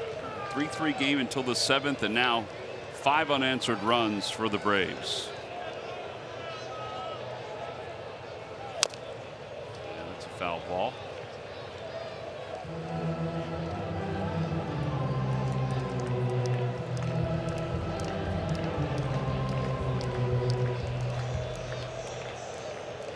Phillies team has hung in there all year long. It's just been the last month that they've been leaking a little oil. Came into tonight thinking that there was a chance if they had played well against the Braves for these 7 games. They just haven't been crisp tonight. It's only, there's no errors on the board, but there are a couple balls that could be scored errors. Yes. And a couple plays that just weren't handled well.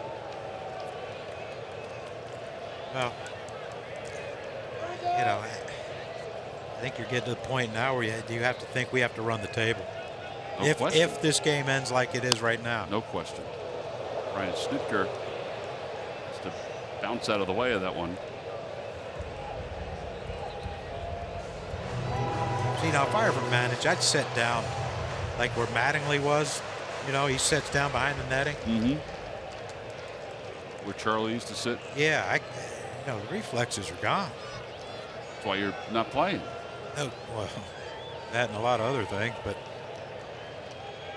Swing and a miss, and the inning is over. 8 men come to the plate in the inning for the Braves. They score 4 runs.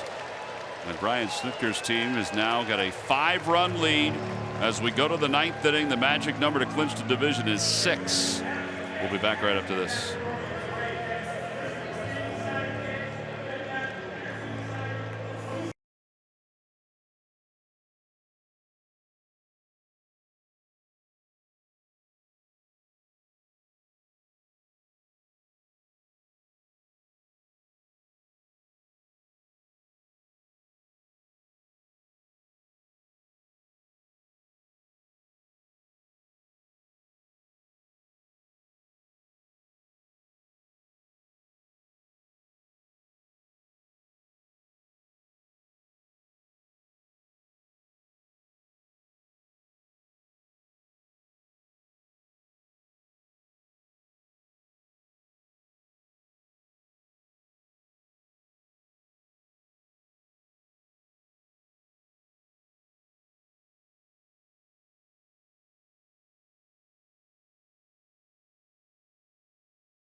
An impact in the Bronx. He had another home run tonight versus the Red Sox. It was home run number 246 for the Yankees this year. That is a new franchise record, passing the 2012 team who had 245. It is also Voigt's 10th home run of the season, which makes the Yankees have 12 guys on their roster, and that is a new Major League Baseball record. 12 guys with 10 or more home runs on one roster. And Max Scherzer, well, he continues to do what he does best, striking out hitters. Had 13 more tonight against the New York Mets in his outing. He now has 290 on the season. He has rebroken his own franchise record that was 285, so he has passed that 290. They expect he'll have 2 more starts. He is obviously eyeing that 300, magical 300 mark, and it looks like he'll probably get there before the season is over. Over 300 strikeouts. That is a milestone indeed, guys.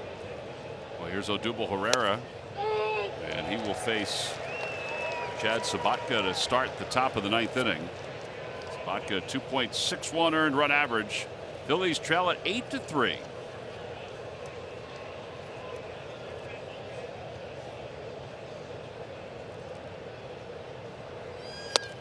And 2.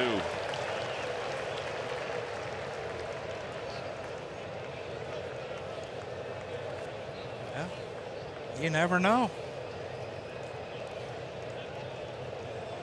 You've scored 5 in an inning before, haven't he? Yeah, just recently too. Out of the way.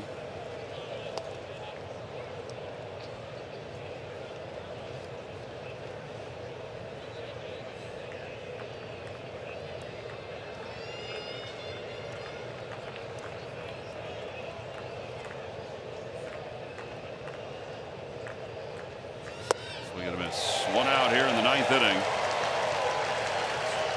Andrew Knapp is going to come up to pinch hit for Jorge Alfaro. Phillies have just 1 hit since the RBI single by Alfaro in the 3rd inning. It was a single by Cesar Hernandez, who was then caught stealing. That's it.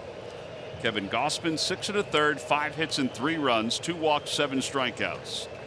And the Braves bullpen has allowed just the 1 hit. That's it. Low 1-0 to Knapp. Hitting .216 with 4 home runs, 15 runs batted in.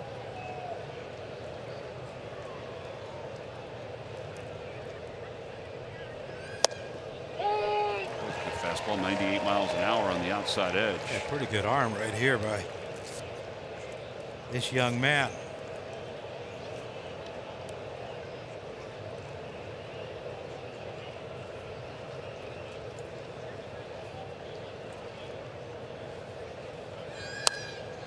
Now it's 1-2. Kind of consistent Sabatka is at 98. Can't be a lot of fun. Sit there for 3.5 hours and then go jump on this 98, please. It is a pretty consistent 98.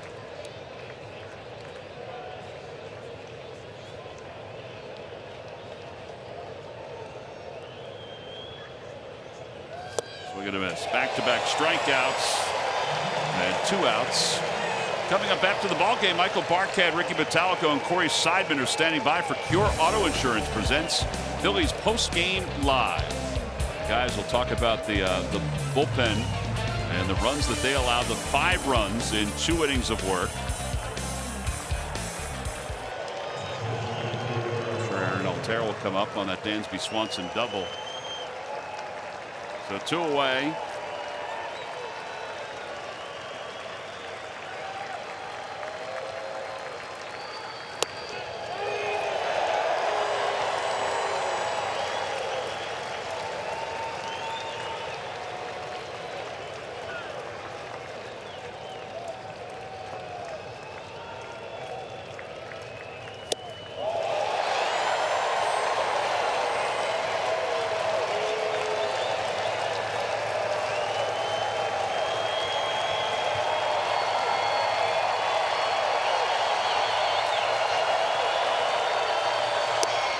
Strike 3 called. Sabatka has just struck out the side. The Braves win at 8-3, and their magic number to clinch the National League East is down to 4. They scored 5 unanswered runs in their last 2 innings. Offensively in the 7th and 8th.